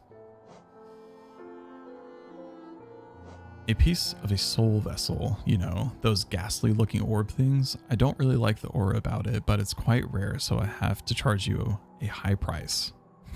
No worries, Sly. That old thing merely fragments something larger still. Maybe you can make some use of it. Okay. Gathering Swarm. Do you find yourself leaving a lot of geo behind as you hurry through the caverns? This charm will make sure that any loose change finds its way back to you. Oh, okay, cool. Life in Hallownest can be tough, always taking hits and getting knocked around. This charm grants you more time to recover after taking damage. Useful if you need to escape from a tight spot. That might have been really, really handy in that last battle where we were cornered up against the wall. Whoops. Too late now. Lumafly Lantern. What's more important, a light to guide your way or a friend who'll stand by your side? Why not both? Take this bright little fellow as your companion and he'll light your way through the thickest darkness. Rancid egg. Way to top it off there, Sly. I found this under the counter. Some creature must have laid it here while I was stuck down in the ruins. I suppose you can buy it. I won't miss its sour odor. I kind of want to buy it. All right. I have a lot of geo. Maybe I'll have a look at... Maybe I'll hold on to it just so that we can save up for the 900 geos to get the... Bafanada. Bafanada. So that we can get the simple key. The key to Simple Plan's house, clearly. Right, so pins... Okay, so they're just markers on the map. Fair. Scared marker. In addition to the shop, you can use them to mark interesting spots on your map. The color is quite soothing, don't you think? Okay. Well, seeing that we don't really know what lies beyond that boss, at least for now, why don't we hold off on buying anything? Because maybe in our exploration we'll make up the difference to get that key, and then finally see what the hell is behind. 950. See what's behind that door. Because I remember that being one of those irksome side quests that I never got around to playing the first time around. Hello, Crisis. Hello and welcome right back. How you doing? How is Phasmophobia? Wait. Is this your new mic? Indeed it is. That smooth silkiness. Hopefully all of those S's didn't just blow out the microphone. It sounds lovely. Oh, thank you very much. Yeah, when I messaged you on Discord, I know I said that I was planning on streaming in a couple of minutes, but I got too fascinated with plugins. So I was mixing the mics, the mic input a little bit before joining the stream, and I think it turned out very well. The smooth, silky, and sultry tones of nerd. Why, thank you, Crisis. I'm very excited about it. I'm very happy with the microphone. And really the setup in general, just because I also was doing a bit of setup for some music recording stuff, which was the dual purpose and why I ended up investing in like a better setup and a better microphone and interface than what I was using, which was just the Blue Snowball. No shade against the Blue Snowball. Like, that's a fucking workhorse of a mic, and I'm gonna keep that around forever. But yeah, venturing off to distant lands. Indeed, it turned out very well. Awesome. You have a Blue Snowball too? Oh, sweet. Yeah, they're awesome. Like, they're super simple, super good quality. Like, I love the fact that they have the 3 settings for omnicardioid and what was it? Omnicardioid and what was setting 3? Supercardioid? Anyways, yeah. They are pretty great and easy to use, 100%.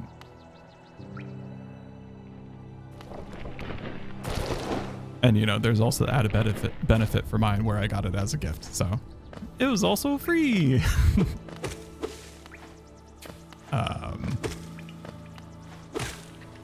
Well, it's nice. Free shit is great. Free shit is great. Which, speaking of, big shout out to Crisis Angel Wolf for providing me with rhyme. Oh, geez. All right. I guess this is why we have a bot. Let me go ahead and delete that. And apologies for taking a look at my Steam library. Yes, I want you to play Rhyme So Bad. Oh, that's next on the list. It's Hollow Knight, Sekiro, and then if I end up streaming anything, it'll definitely be Rhyme, but that might also just be a just for me game, just to kick back and relax, because from what I could see, it's a very amazingly beautiful set of art that you can just kick back and relax. This is why we have mods and bots so many games. Yeah. I really need to change the settings around. I basically got rid of the bot because I was tired of yelling at it for blocking like Bumpkin sharing links. And I don't has a mod. Oh, I see I've come back at the perfect time. You indeed have. Since you need a mod, you can make a mod. Bumpkin, do you want to be my mod? I mean, you're the person sharing the links the most. Nerd Senpai. I would be honored. Oh, thanks, man. No, the honor is all mine. I would love to have you be my mod. All right, let's set this up. Mod. Do I have to add the Bumpkin? Like that? Hey, there we go. Welcome, Bumpkin. You're my first mod. And you get the cool little sword. Fuck yeah. Bruh, poggers. Well, I mean,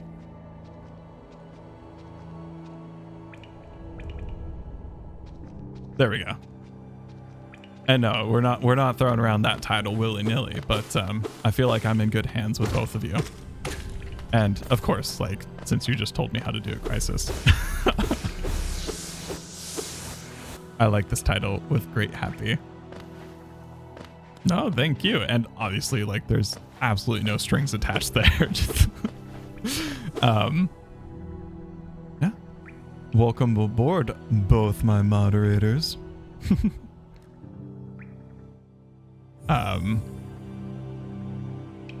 Right. Why don't we head to the left? No strings attached, just have to come to every stream ever. Yeah, you know, no. We'll have to take it to tribunal if start noticing that attendance is lacking. No, absolutely not. You two are always a joy whenever you can make it.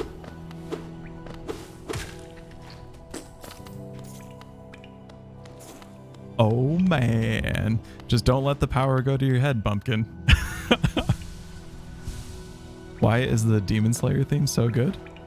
I don't know, man. I'm actually not aware of that. I don't think I've actually ever seen Demon Slayer. If we're still talking about animes, of course.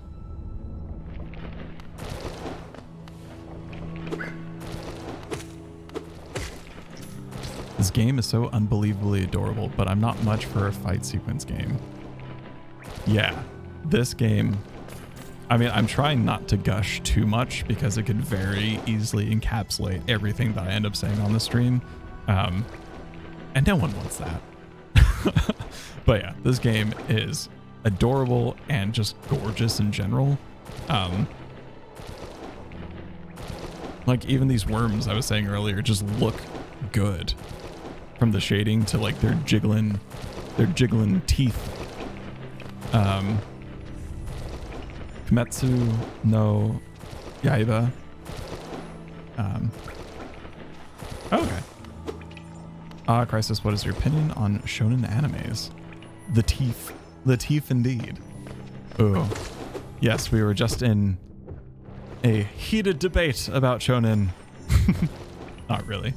But it was a very interesting topic.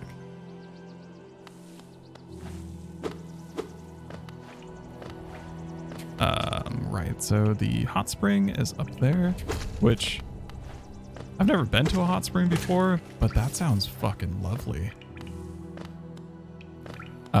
Like anime made for boys, like Yu-Gi-Oh, Pokemon, Digimon, because that's like my jam. I mean, yeah, I guess I don't.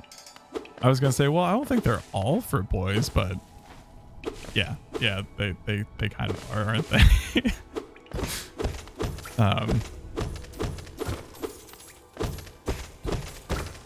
Like the Dragon Ball Z format. Dragon Ball Z is great. No, the format. Yeah. I guess Bumpkin, if you want to lay out the formula that they had going before. Bruh, like fight sequence anime? Dude, Gurren Lagann? I mean, I know it follows that to a T, but I'm sorry, Bumpkin, but Gurren Lagann is just fucking great. It follows all of the anime tropes, and it should be, I should have more cringe for that anime, but I really like it.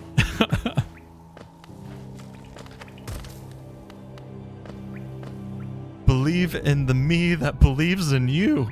Oh, shed the tear. Rip.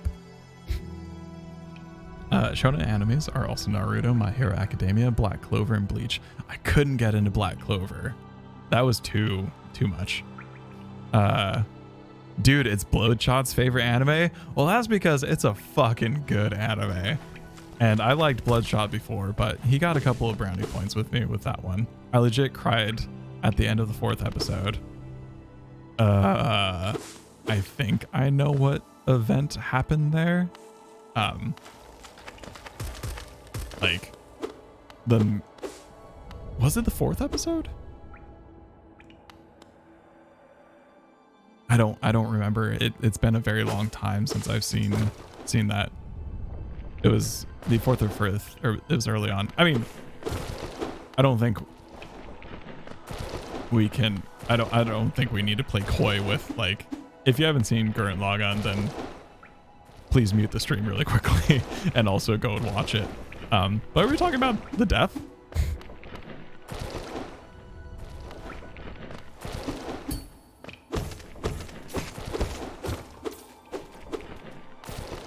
Yeah, Kamina's death got me so bad. I didn't see that coming. And I'm not gonna lie, I got choked up as well. I didn't full on gross cry, but yeah, I definitely shed a tear because that shit was fucking heart-wrenching. Okay, well, a longer Warnog would have been nice. Sorry, a Warnog? Warnong.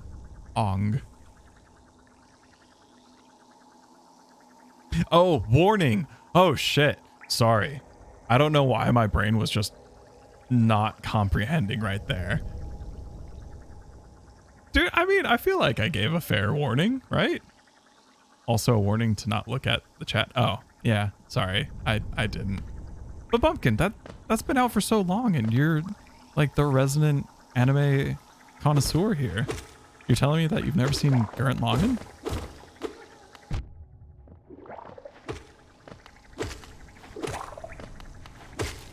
I mean, but then again, if you don't like shonen type animes, then you probably wouldn't watch that one. There are some animes which have eluded me. Fair. Well,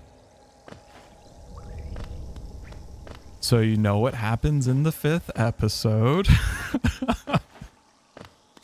But there's many more episodes, and it's all good.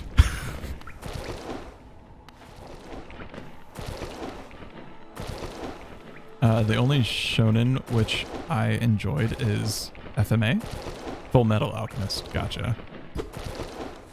I mean, we're talking about Brotherhood, right? Not the original one. I'm supposed to watch Noragami, probably butchered that, soon because Bloodshot has been singing it with high praise. I have so many animes I need to watch still. Okay, controversial opinion. I need to watch FMA. Yeah. Uh-oh. I think I know what you're about to say, Bumpkin. And yep, you said it. You done did it. You done said it. You proclaimed to the whole world, because that's the sort of scope this stream is on, that Full Metal Alchemist is better than Full Metal Alchemist Brotherhood. I'm gonna just set down the controller real quick, just to suck in the gravity of that and definitely take away your moderating privileges. No. That's totally fine, man. I mean, I didn't like it. I thought Brotherhood was vastly better, but to each your own. If you enjoyed Full Metal Alchemist more than Brotherhood, then hey, who am I to say? Absolutely, bro. Brotherhood follows the manga so closely. I think besides Naruto, FMA was my first anime. I like the anime the best.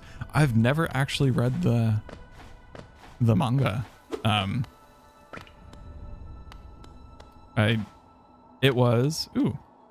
Cornifer left us a note. Sorry I missed you. If you're feeling lost, why not pop to our store in Dirtmouth and purchase a map of this area, available now for an excellent price. Signed, yours truly, Cornifer. I like the manga the best, and I like the sad dark parts, and Brotherhood was too light. The original was very heavy and had a sad ending. Yeah, I don't know. I felt, for me, the ending, and this is me hopefully remembering correctly, was just, it wasn't satisfying. And not in the sense that like, oh, it's sad, so I don't find that satisfying. I find tragic endings to be great ways of storytelling and not falling into that happy ending trope we all know and love. But it happened and I'm like, all right, I guess that was a thing. Whereas Brotherhood, I feel like, had a very clear resolution. Then it was Wolfrain, Bleach, Ginga, Densetsu, Weed. My bad about stumbling over that. There's more, but you know. Fair. My first anime was Dragon Ball Z. And my first manga was Naruto and Love Hina, believe it or not, and Shaman King. I really enjoyed Shaman King back in the day. Fun fact about your boy, I couldn't finish the manga because it would make me cry so bad. Really? Was it that much darker? I don't remember it being like noticeably, more dark than Brotherhood. It just had a different resolution as far as my memory went. What is one anime you guys would recommend anyone to watch? Death Note. I mean, I know that has its own drawback of spoiling every other anime because nothing lives up to the hype, but I would say that Death Note, because like it's not a stereotypical anime, it has really good solid story writing. It's not too long. People like psychological thrillers as well as crime storytelling. And I think that the character building and the whole narrative was engaging enough that people who don't stereotypically watch anime or consider cartoons to be like childish, or they stigmatize it, would watch it and forget that they're watching an anime.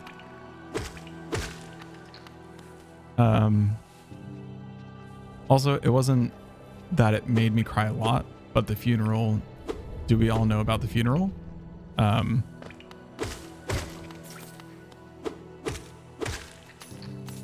Are we talking about...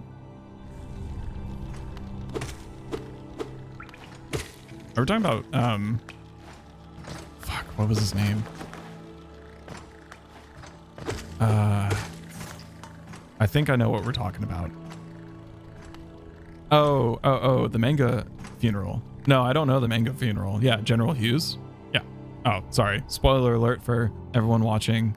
Again, I feel like once a piece of content has been out for a really long time, like, it's a horrible day for rain. Oof. Oof. Yep. Yep. That. Yeah, I'm right there with you, Pumpkin. That was yeah, just, you can't even put it in words, just embodies sadness. I mean, that was a terrible way of putting it, but fuck me. Yeah, heart-wrenching. I was gonna say gut-wrenching, and then my mind was like, no, that's not the right way. I'm also trying to remember where the fuck I need to go, so apologies for a bit of scattered-mindedness. I feel like maybe... Okay, so there seems to be a little... Yeah, let's go to the right.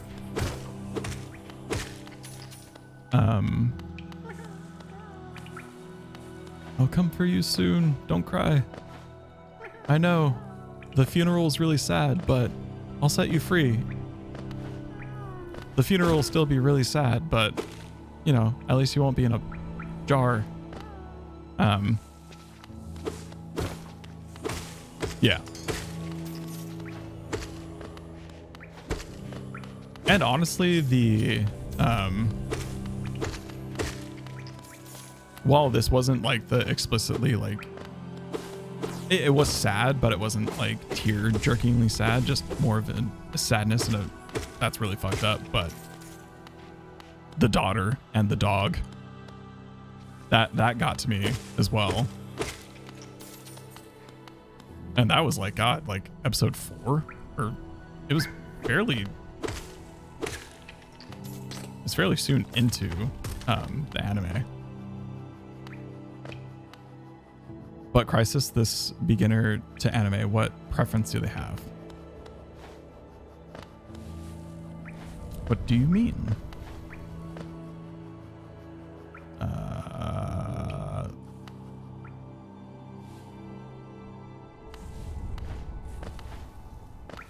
No, I think more of the person you're trying to introduce anime to. Like, what are their preferences? Oh, wait, didn't we already? Yeah, we've already explored this. Oh, no. I'm just asking in general. Yeah, I think I would still stick with Death Note. I think that would... Wait, where am I going? Why don't I just go back to the boss that we fought? Because clearly that was the right way to go. Fuck me, I'm sorry, guys. Just thinking about all the anime deaths that made us cry.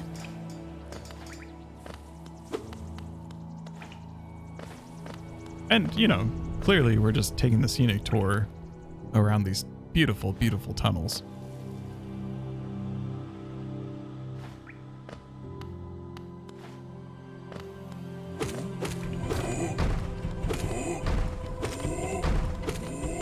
Oh, shit.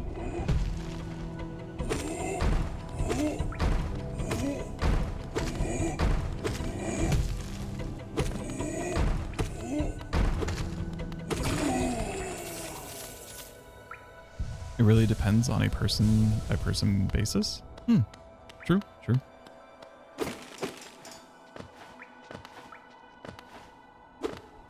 Like,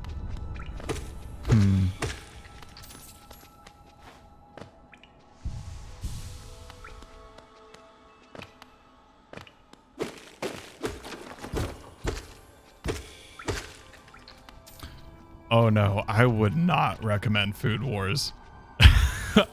Not for someone that doesn't watch anime.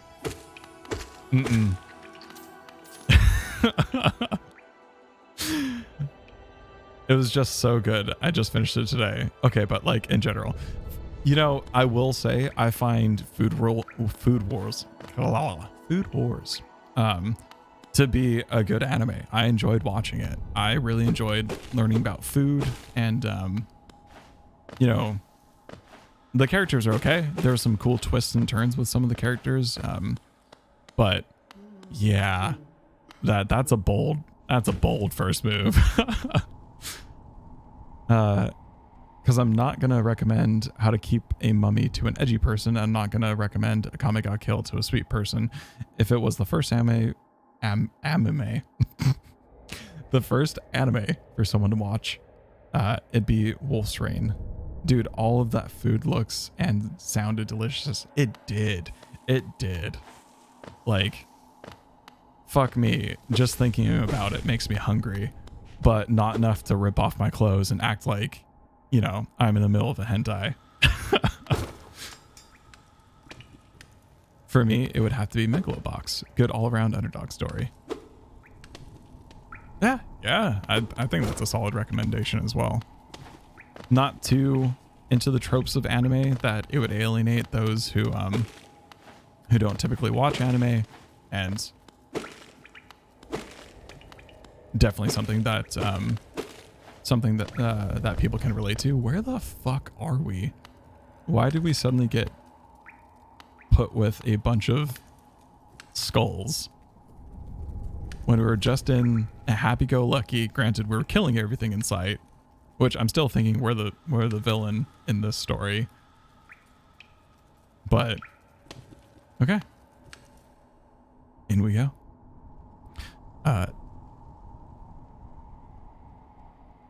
No gifting from Nerd? No gifting? I don't know what that means. Darn, and here we thought you were a... Oh god. Hold on, I need to increase the font of chat. Sorry. Hey look, Hollow Knight and Steam and all that good stuff. Okay. Darn, and here we thought you were a Nikiri. That's a good anime, Megalobox. What's a Nikiri? The one trope I hate the most, the tsundere. Yeah. I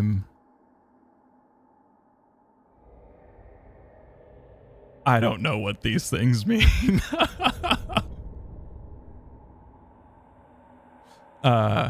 Nerd, you said you watched Food Wars. I did. Oh, the Nagiris, Nakiris, excuse me, were the ones with the god tongue. I don't remember. I got really distracted by Food Wars because it would always just make me too hungry to focus, and then suddenly everyone was moaning and ripping their clothes off. And they had the gifting that had people remove their clothes. Well, I will leave you to be crucified by Crisis. Oh, fair enough, Bumpkin. I hope you have a great night's sleep, and hopefully your back feels better tomorrow. Thank you very much for stopping by, and hopefully we can get the duo stream running sometime soon, possibly next week.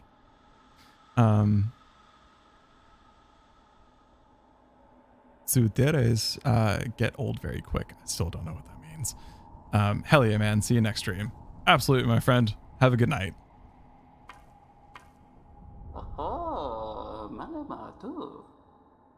Ooh. Oh-ho. Who is that creeping out of the darkness? My, you're looking grim. A strange, empty face and a wicked-looking weapon. Something important has drawn you down into Hallownest corpse. But I won't ask what. Perhaps the reason you found me is because you need my help. Say no more, friend. I'm going to give you a gift, a nasty little spell of my own creation. It's just perfect for a little one like you. Oh ho! Good night, Bumpkin. Explain everything in excruciating detail. Yes, please do. I am not one to shy away from details, so bring on all the thesis. How do you pluralize thesis? Thesize? Theses. Nope, theses just sounds like a really plain Jane person in the Greek pantheon. Ooh, vengeful spirit. Oh, okay. I do remember this. I do remember getting this power up. So to explain tsutsure's, oh god, nope, that's not how you say that. Tsundere's, there are tropes for every anime girl. They fall into one of 4 categories.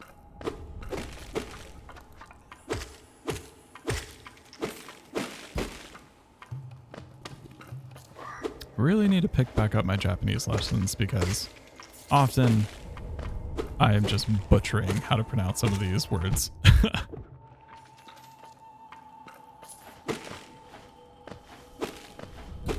Right. Okay. I'm remembering this a bit more now. I can't remember if we get any other power-ups from the shaman. Also, it's super suspect that he's like, hey, I'm going to give you this powerful spell. Oh, you fell asleep? Well, I threw you behind this locked door. Now go kill something for me. I didn't want to gloss over that. He gave us a spell, which basically roofied us. And then he told us to go kill a pest in his home. Tsundere refers to an outwardly violent character who runs hot and cold. They're either aloof, irritable, or love-struck, constantly hopping between them. Interesting.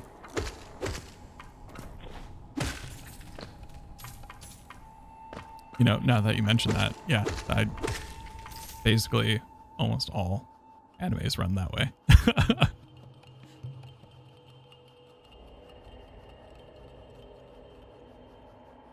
Well, I shouldn't say all animes, but a lot of animes that I've seen definitely fall into that category.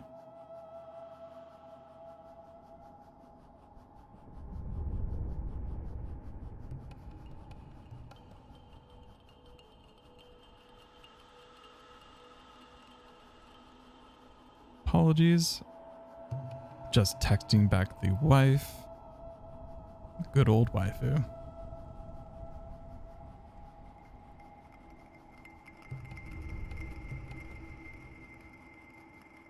She would so be judging me for not being able to pronounce all these words.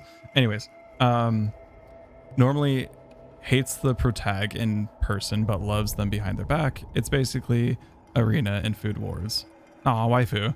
Indeed, indeed. Waifu is now awake foo. And isn't that just the cringiest way that I could have said that? Fair enough. Fair enough. Yeah, Food Wars is basically just a collection of tropes now, isn't it? But, I mean, just because an anime falls into some tropes doesn't necessarily mean that it's inherently bad, because I do find that they play on those tropes in interesting ways. Like, it is a good anime.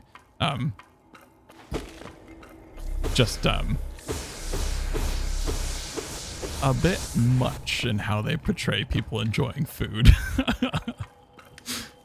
But hey, that's what they're going for, right? The 4 girl character tropes are these: tsundere, kudere, dandere, nyandere. Truth, but I still enjoy it.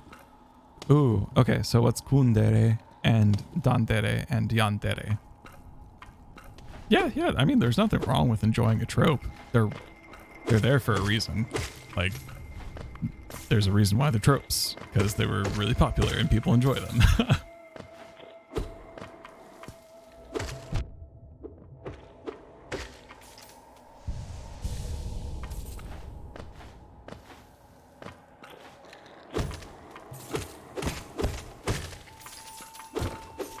Take that, roly-poly. Alright, let's get some temporary health. I feel like we're gonna have to... Oh. Did we just fuck ourselves about with that? Nope. Okay, we can go back. Gundere are cool and calm person. The one who takes charge and never panics. Riza Hawkeye, for instance. Fair enough.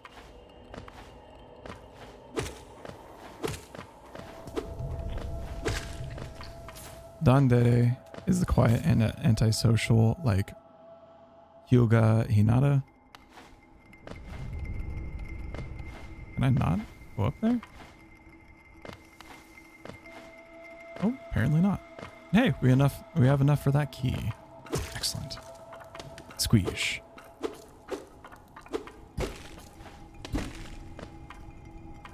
And Kamehameha. And look, we didn't even have to charge up for 8 episodes.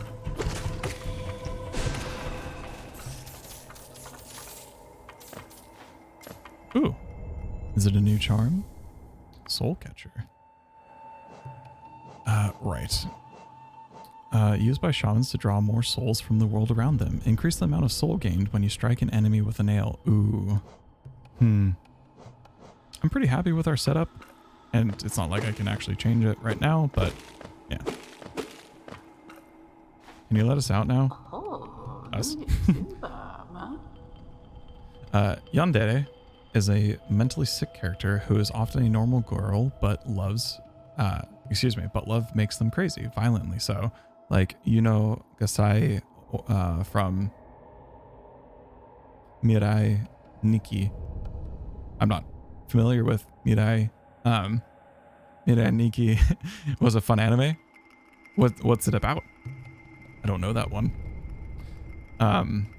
Oh, there you are. I was watching over you while you slept. That's fucking creepy, man. And must have slipped away myself. I woke up and found you disappeared. Oh, it's the same dialogue as before. Okay. You're not gonna... Oh. It wasn't. Sorry. I just skipped past a bunch of dialogue. I thought it was the same as before. And now, and look, the gate between us has opened. Oh, you're fucking creepy, man. Like, you're surrounded by skulls, and I'm pretty sure you roofied my character, and now you're talking about the gates between us are now opened. I'm sure you're eager to move on. Farewell and have faith.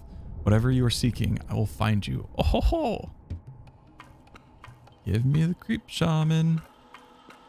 Hey, we can rest. And we should probably head back to Hallownest, or excuse me, Dirtmouth. So that we can get that key and unlock that door.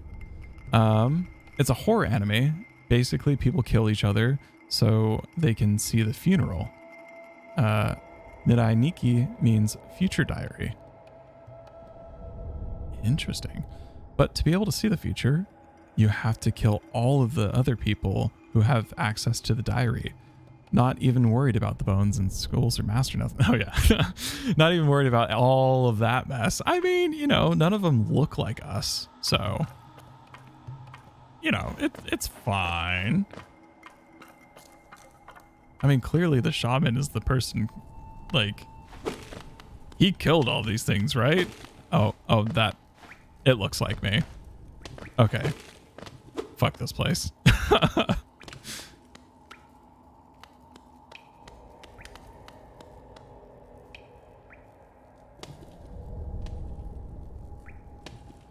Interesting. That sounds like a really interesting anime premise, though.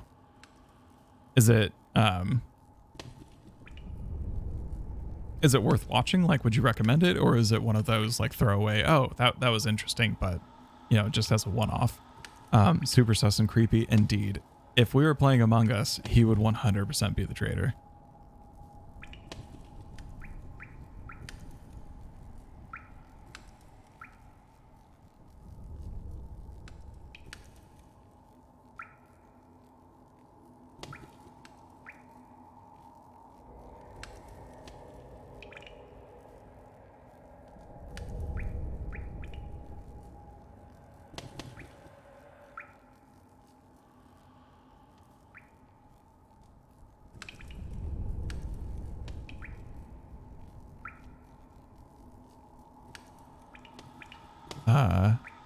Truth. Shaman Trader. Saw him.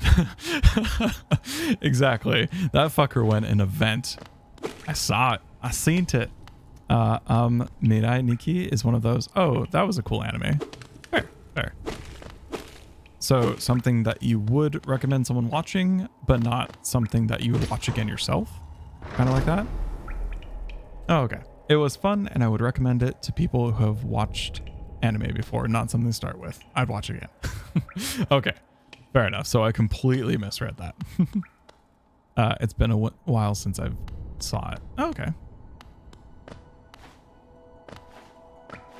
I guess, I mean, it's only fitting to watch horror this time of year, right? I guess I'm gonna have to watch that.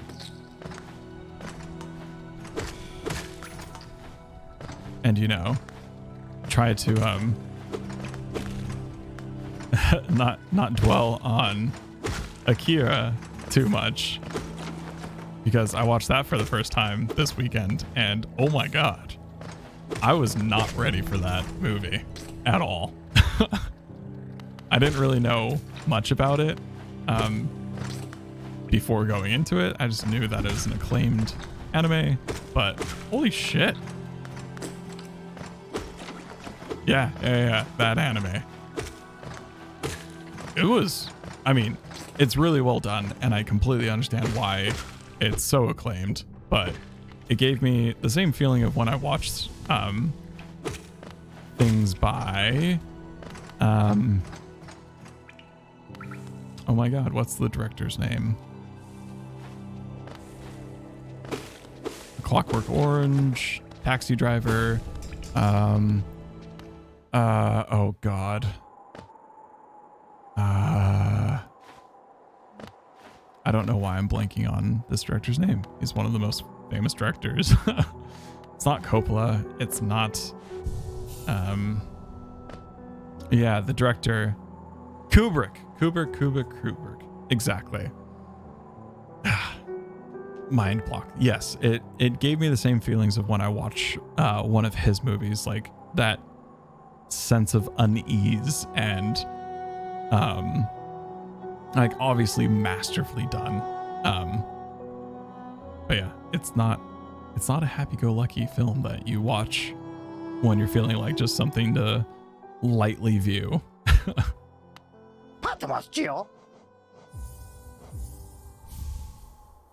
But yeah, no, it was good. It was very good. I just wasn't ready for it. I would not recommend that as the first anime for someone to watch, though. Ironically, though, apparently that was like the predecessor of animes being introduced into a Western audience. Like I was watching some videos about it and some of the background because I was intrigued about like its story and how it came about. And you know, anime before that time wasn't really a part of the Western audience so much. But then after that got introduced, apparently became more and more common. And I'm like, holy shit. Well, first and foremost, holy shit, this thing in front of me. I did not expect him to jump out, or her, or it, or however it wants to be identified as, but it's adorable. Fuck, what was I gonna say? But yeah, it's very strange how that was like the vanguard of animes. I mean, I guess at the time there was a lot of really weird sci-fi movies coming out, so people were more, I don't know, I guess used to having weird, freaky sci-fi things put in front of us. But I was just like, Jesus, that if I would have watched that when I was younger, which a lot of people apparently did, I would have been really disturbed. But I mean, not in necessarily a bad way, just in like, you know, there's some very shocking things, but it was really fucking good. Oh yeah, Akira was one of the first that was brought to us. Yeah. Yes. Well, now you've gone and woken me up. It's no matter, I suppose. I might even be able to help you. Oh, well, thank you. I am Gigi. I love that. Confessor Gigi. And if you have found your way into my chamber, you must need my help. Well, I mean, I did it mainly just to see what was behind the door, but sure. You see, sometimes we leave our regrets behind in the world like black stains.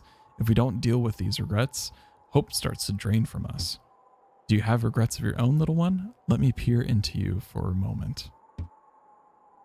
Ah, you don't appear to have any lingering regrets. How lucky for you. You don't need the service of one such as I. Okay, so it seems as if we die and our like remnant is in a, you know, an awkward place or in a place that we can't recover our souls and our geos from, we can just go talk to Gigi. Excellent. Well, I feel like that was well worth the 950 geos.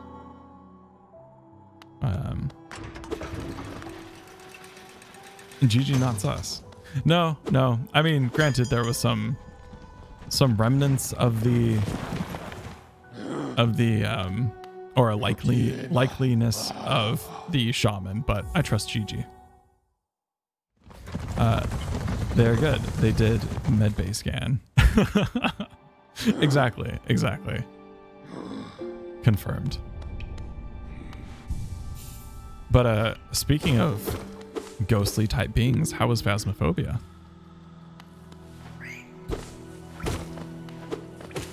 Is it still just as good as always?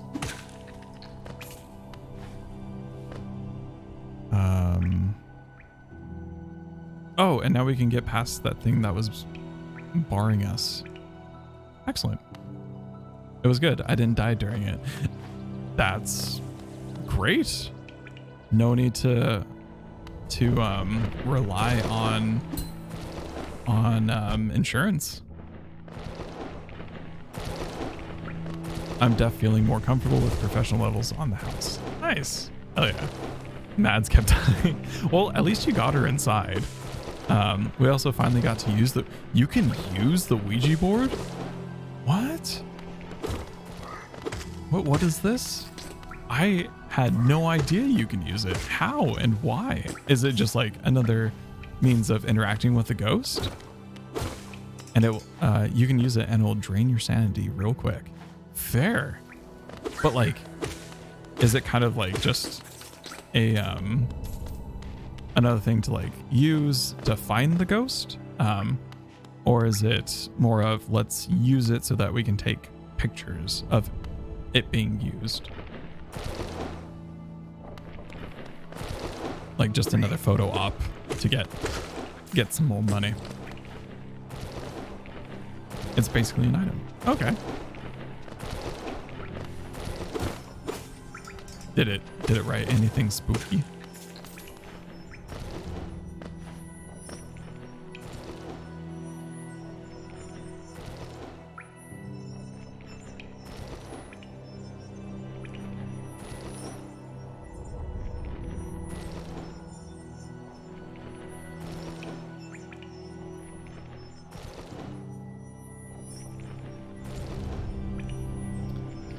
You can ask it specific questions and it doesn't answer. Oh, excuse me. And if it doesn't answer, you lose 40% of your sanity unless it's a demon, where if you get a response, you get 10 of your sanity. You get 10 of your sanity or less. It's creepy to use for sure. It's a way to pull the ghost to you so you can get pictures. Gotcha. Interesting. Well, looks like we're going to have to use that the next time we play. Because if you get to 0 sanity, it's hella active. I mean, maybe that was one of our shortcomings where we had run into a very inactive ghost. Was none of our collective sanities were low enough. Sorry, demon makes you lose only 10% of your sanity versus 40%. Oh, okay. Interesting. Wait. Shoot. Okay. Up and over. Sanity definitely comes into play. Fair. You know, I think that metric, like, I haven't been paying attention to my sanity, to be honest with you. You're like, oh, your sanity's at 20%. And I go, okay, we still need a picture though. So going back in. I think if we climb up and go to that middle ground in the left, we should be able to get into the new area.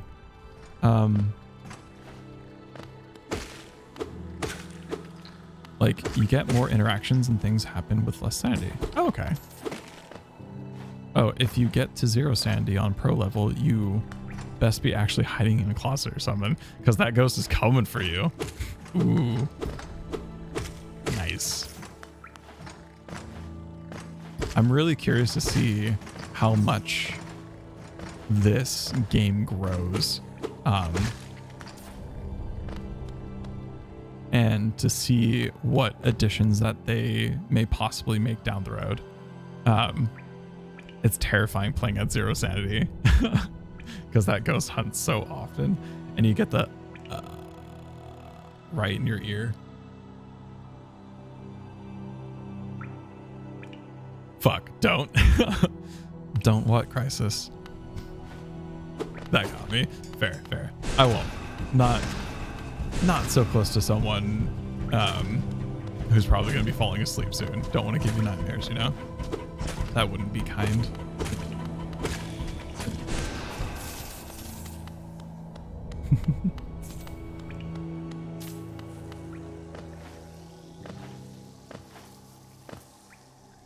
GG Bug, you did. Oh, they are so dead. We've got that sweet soul Kamehameha going for us. Whereas before, they would just curl up into an impenetrable wall, and our nail just couldn't do it.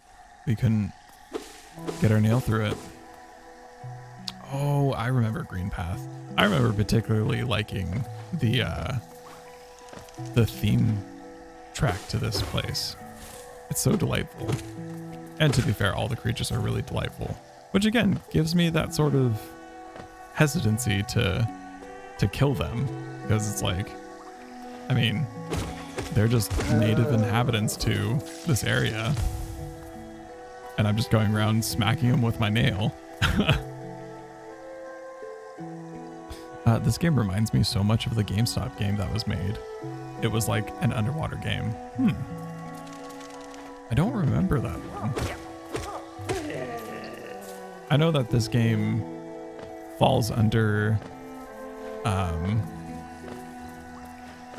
like the classification of Metroidvania. Song of the Deep.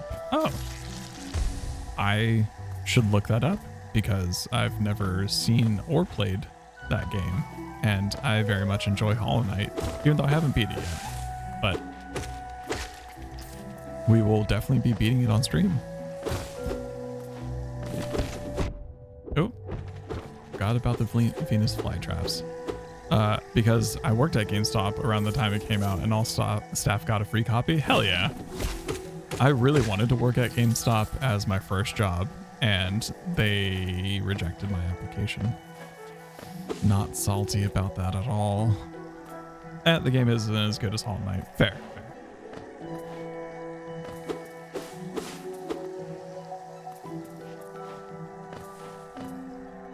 Yeah.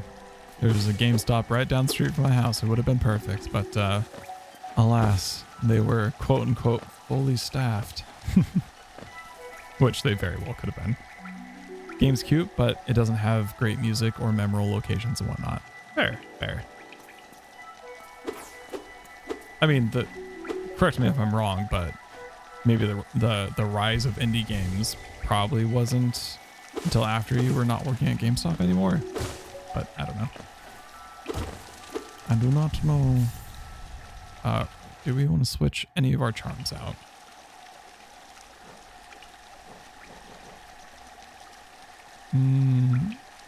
No. I think we're good. Maybe I can play it one day for shits and giggles. Oh, hell yeah.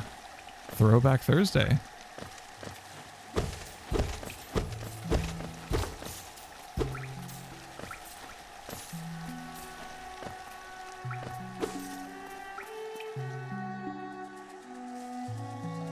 Oh, I wanted to mention I'm part of the Phasmophobia Discord, where they give teasers on what they're working on. Ooh, do tell. Spill the beans, please. Because I am really interested, because I feel like while it hasn't happened, I can definitely see the game not necessarily getting repetitive in the sense like, oh, I'm just so done playing this, but like it could fall down that track of like, okay, I've done this like 8 or 9 times now. I know the game quickly climbed up in Twitch streamers, so it's hella popular. Yeah, it's perfect time of year for it. I'd rather watch people who know how to play the game instead of watching someone who's just starting to play. Oh, definitely. Like as a viewer, it's cool to see people in action. But like as a player, I feel like I would eventually get bored of the formula. And that's not to say that I'm anywhere near that threshold right now. But I am curious to see what they have in the works. Oh, do we have to buy the map for this area? Oh wait, can we make that jump? No, we cannot. Also, I guess I should have. I'm not surprised because I've gotten to her boss battle before. I've constantly wished that they would use some of the other ghost other ghosts more. It's super annoying only getting Oni, Yuri, Jin, and Mare. I want Spirit, Revenant, and Demon. I've only had Shade once. Yeah, I feel like I end up getting Jin's quite a bit. Or Yuri's. Spirits, I mean, spirits are a bit plain Jane, you know? I don't think I've ever gotten a demon though. Shade was a super active spirit around everyone, which was weird. Yeah. I thought, wait, aren't Shades the shy ones though? So it definitely shouldn't have been active. Correct. Gotcha. Oh, well, you know, it's throwing you through a loop. I just crushed the shit out of that bug. Oh my god.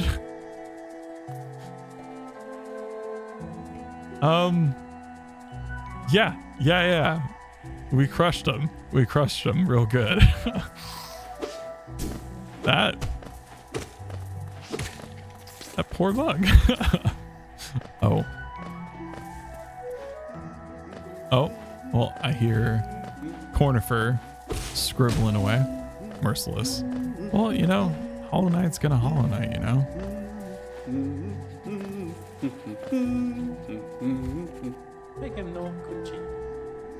Isn't this a contrast from the crossroads? Such a huge, lively place. The road twists and turns in the most wonderful ways. Indeed, Cornifer. I've done my best to chart the area ahead, though I must admit some of the area's inhabitants prove quite a nuisance.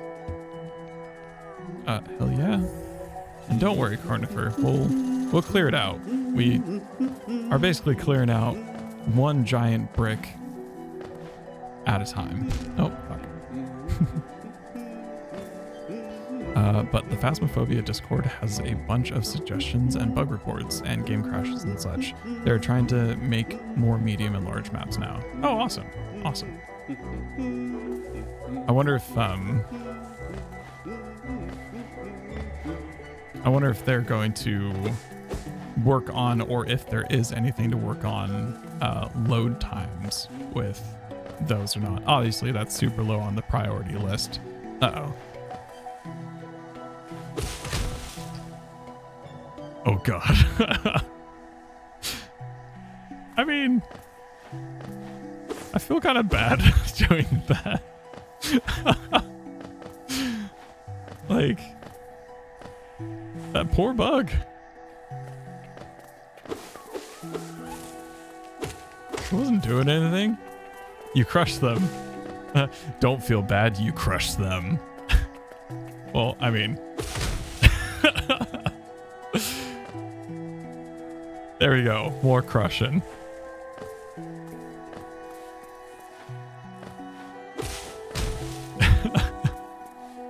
Merciless. Yeah. 3 times merciless. Indeed. I completely forgot about that. We're still in the area that I've played in before. I remember this guy. the hunter. Tiny squib, you approach fearless. Are you a hunter like me? Do you feel the urge inside to stalk, to kill, to understand? Then take it, my journal. It will aid you. At first, the text may seem difficult to discern, but a learned hunter will come to understand its words. Venture the depths of this land and slay its beasts. Prove yourself worthy to bear the mark of hunter. You got it. I mean, does crushing a bunch of them count? Because I've done that a bunch. Maybe 4 times. Oh, that's right. We just have to kill a shit ton of these, and then we get little descriptions. Spends its time tapping its way through the roads and caverns near the surface of the kingdom. Of this kingdom. If you're patient, you can wait for it to come to you and pick it off. I mean, you really need a strategy against the things that just crawl around. So one of the things that they're working on, or they're trying to work with, is making the dollar amounts different per how many players there are with the difficulty. That's fair. I think that will... I mean, not that it's broken, I guess, from my experience, but like bringing a first level player into like a pro level so that they can just get all the money real quick is a little bit broken. Like they can hypothetically just stay in the van the whole time. Like if you're pro with 1 player and you complete it and get everything, you get around 1K. Oh, I see. Yeah, no, that makes a lot more sense. Well, yeah, it should definitely scale, right? Like it's so much harder to do some of the haunts by yourself, if not impossible. Like I try to do a haunt in the high school by myself, and yeah, there's just no fucking way that I can do it. Oh, and they also want to add items. Awesome. And recommended one are a belt to hold 2 more items and a portable monitor, but had a hella expensive prices. Oh, okay. Ooh, I like the idea of the portable monitor. I feel like I often forget that we're supposed to be looking for ghost orbs because I'm not the one in the van. Oh shit. Focus. And we're healed. Okay, there's no way fuck we're making that jump. Moving on.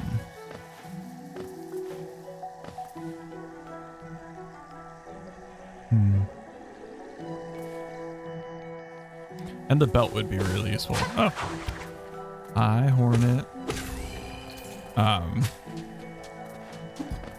So especially for us pack mules of the group that find the ghost, throw everything down, and run straight back to the van to grab more shit. I think one everyone has been asking for is multiple monitors in the van rather than the portable one. Really? They want 2 monitors in the van instead of 1 so that they can watch 2 cameras. I mean, yeah, that makes sense. I guess I didn't really think about that because very rarely do we ever have more than 1 camera thrown down.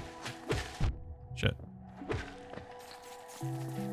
And it's usually just switching between that and the front porch. Just not all that interesting, right? Let's keep venturing left.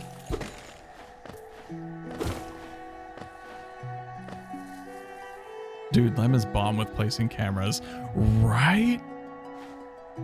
I remember when we first placed them, I was like, holy shit, these angles, they're perfect. He's definitely dedicated cameraman. If it was a Marvel movie, he would be camera operator number 1 of like the 50 or 60 people.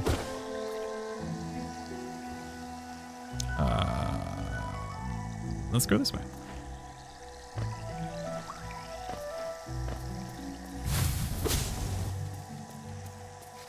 Oh yeah, I forgot about those little shits.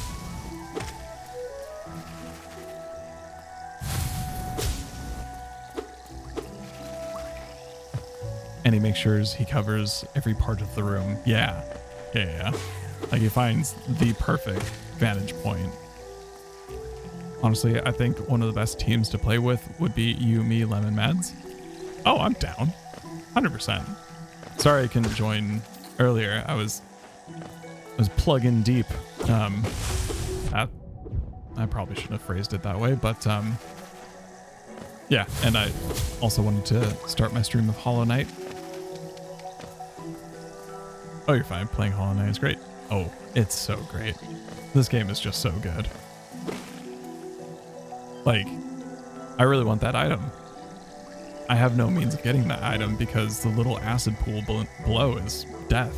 So I know for a fact that at some point I'm going to get like some sort of dash that can get me over there, or possibly the ability to create a platform or something like that. And it's just great foreshadowing of what is to come. 'Tis very cute. Yes. And it's also just so fucking adorable. I had so much fun printing out the little Hollow Knight figure and painting him. And then I gave it to my friend who really, really enjoyed Hollow Knight as well. And it turned out very well. And I think I'm going to print out the person that we're following. Her name's Hornet, and she's the playable character for the second Hollow Knight game. I think it's Silk Song is the name of it. I think I'm gonna print out her character and paint her as well. Oh, that's cute. Thanks. The funny part about it was I was trying to be all sneaky, and I asked him like, hey, because when I was done painting it and all the paint dried, it was like 11 o'clock at night, and he lives right down the street from me. So I texted him. I gave him the booty call text of "you up," and he responded, "Yeah." And I was like, "Okay, you going to sleep soon?" He's like, "No, I'll be up for another hour or so." I said, "Great," and then just left it at that. Oh shit. And then, unfortunately, as soon as I pulled up, his dog went apeshit, and I'm like, "Oh, surprise is ruined." That booty call, "Hey you up," indeed, or not even "Hey you up," just the letter U and then up. Yeah, poor doggo. I mean, Boba was just doing what Boba does. Exactly, he was just protecting. Like, no shade at Boba whatsoever. But he's a black lab that has the loudest bark I've ever heard of a dog. So not wanting to wake up everyone on the block, I called him like, "Hey, by the way, that's me outside. I have something for you." And yeah, Boba Fett. No, not Boba Tea, Boba Fett. Good pupper Boba. He's still a pupper, but he's massive. I think he's only like 2, I want to say 2 or 3. And he's a big dog. Nailed it indeed.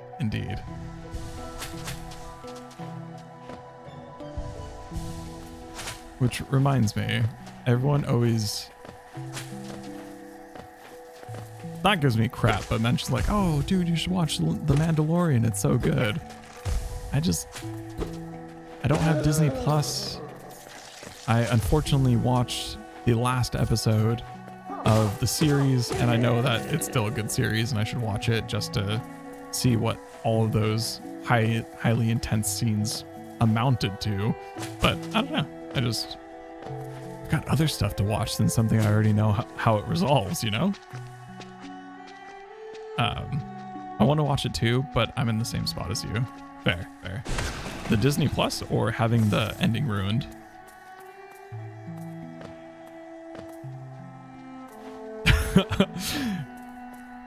You just annihilate. Yeah. Yeah, we can do that.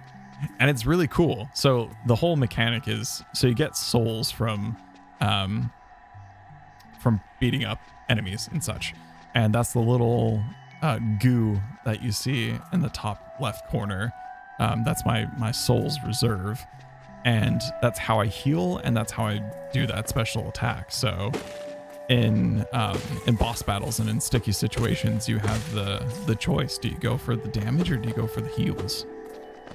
Or in cases like that, you just want to feel like a badass and annihilate a couple of meandering bugs.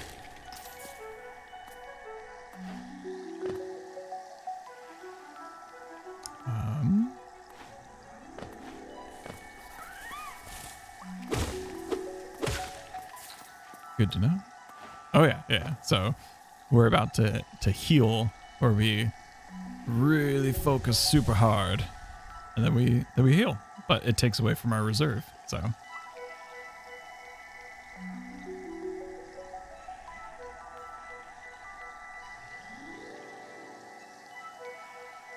just a lot about this game is just so nice and polished. Focus. God, now you remind me about Ghost Runner coming out in a week or so. What's Ghost Runner? I mean, we could go to where it's already marked off. But why don't we keep charting the unknown? Ghost Runner is a game meant to be speedrun.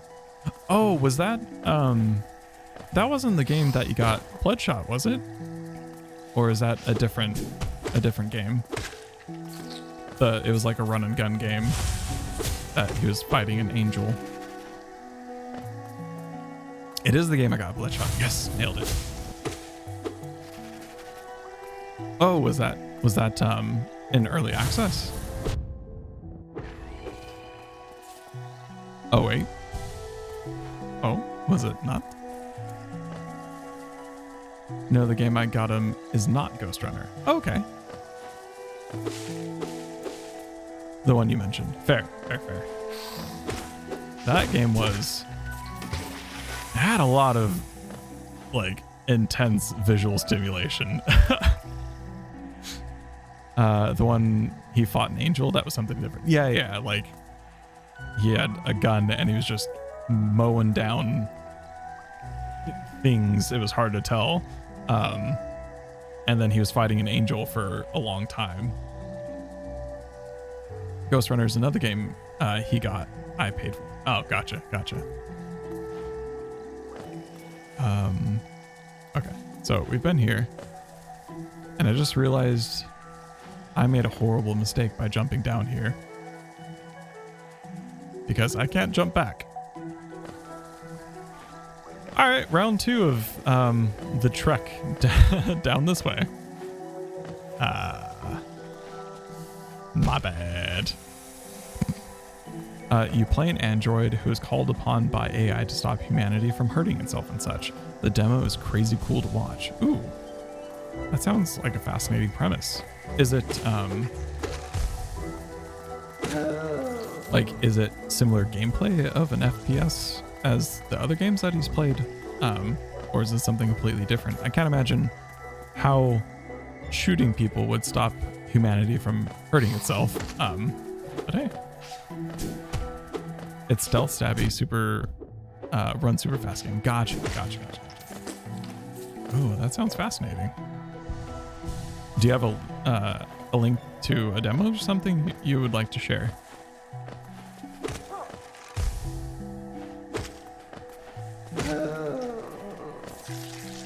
Let me grab Bloodshots. Hell yeah.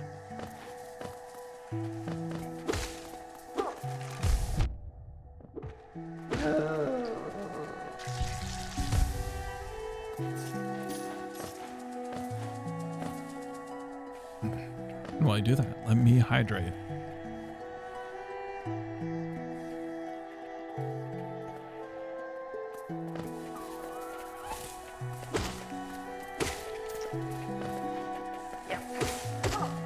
I really do like the introduction of the Hunter Codex, I want to say. Because it makes Hunter Journal. It makes killing these enemies over and over and over again kind of worthwhile outside of just the money that you get from killing them. I don't know. It adds a little bit more to make it a little less tedious to have to kill things over and over and over again. Ooh, speedrunner.com/ghostrun demo. Hell yeah. Truth, it does feel nice, like a nice slice of life to the game. Yeah. Just fucking hell, Team Cherry. I feel like both, like this game and Ashen were just such solid, because I think this was the first game by Team Cherry as well. Just very, very, very solid first games put out. I might be wrong with Team Cherry though. Certainly the first game by them that I heard of. And in fact, like I was definitely late to the game with this game. Because I only got it because when I first bought a PC,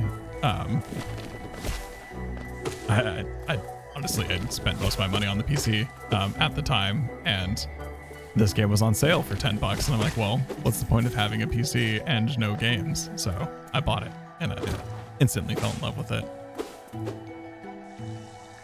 But unfortunately, it fell by the wayside, and I never finished it, or I don't even think I got very far in it.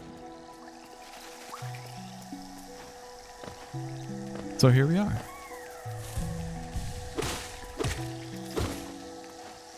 With my stream, where once we start a game, we complete it, damn it. Dude, if that ain't true. I have a computer but no games, the fuck. Exactly. Especially like, it was a gaming laptop that I bought back in the day. I say back in the day, it was only like 3 years ago now. But I got it and I like sunk my money into it and had that realization of, oh fuck, what am I supposed to play on this?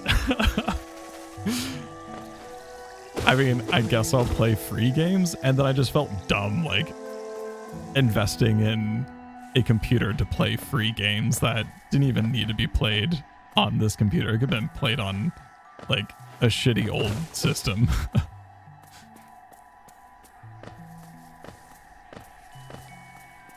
And it was kind of funny. I had not the same experience because I've been playing a lot of different games now that I actually got my... Oh, that hurts. Okay, I didn't know if that was just the foreground and I could walk behind it. But with this computer, when I built it, the first game I played was definitely classic WoW. And I'm like,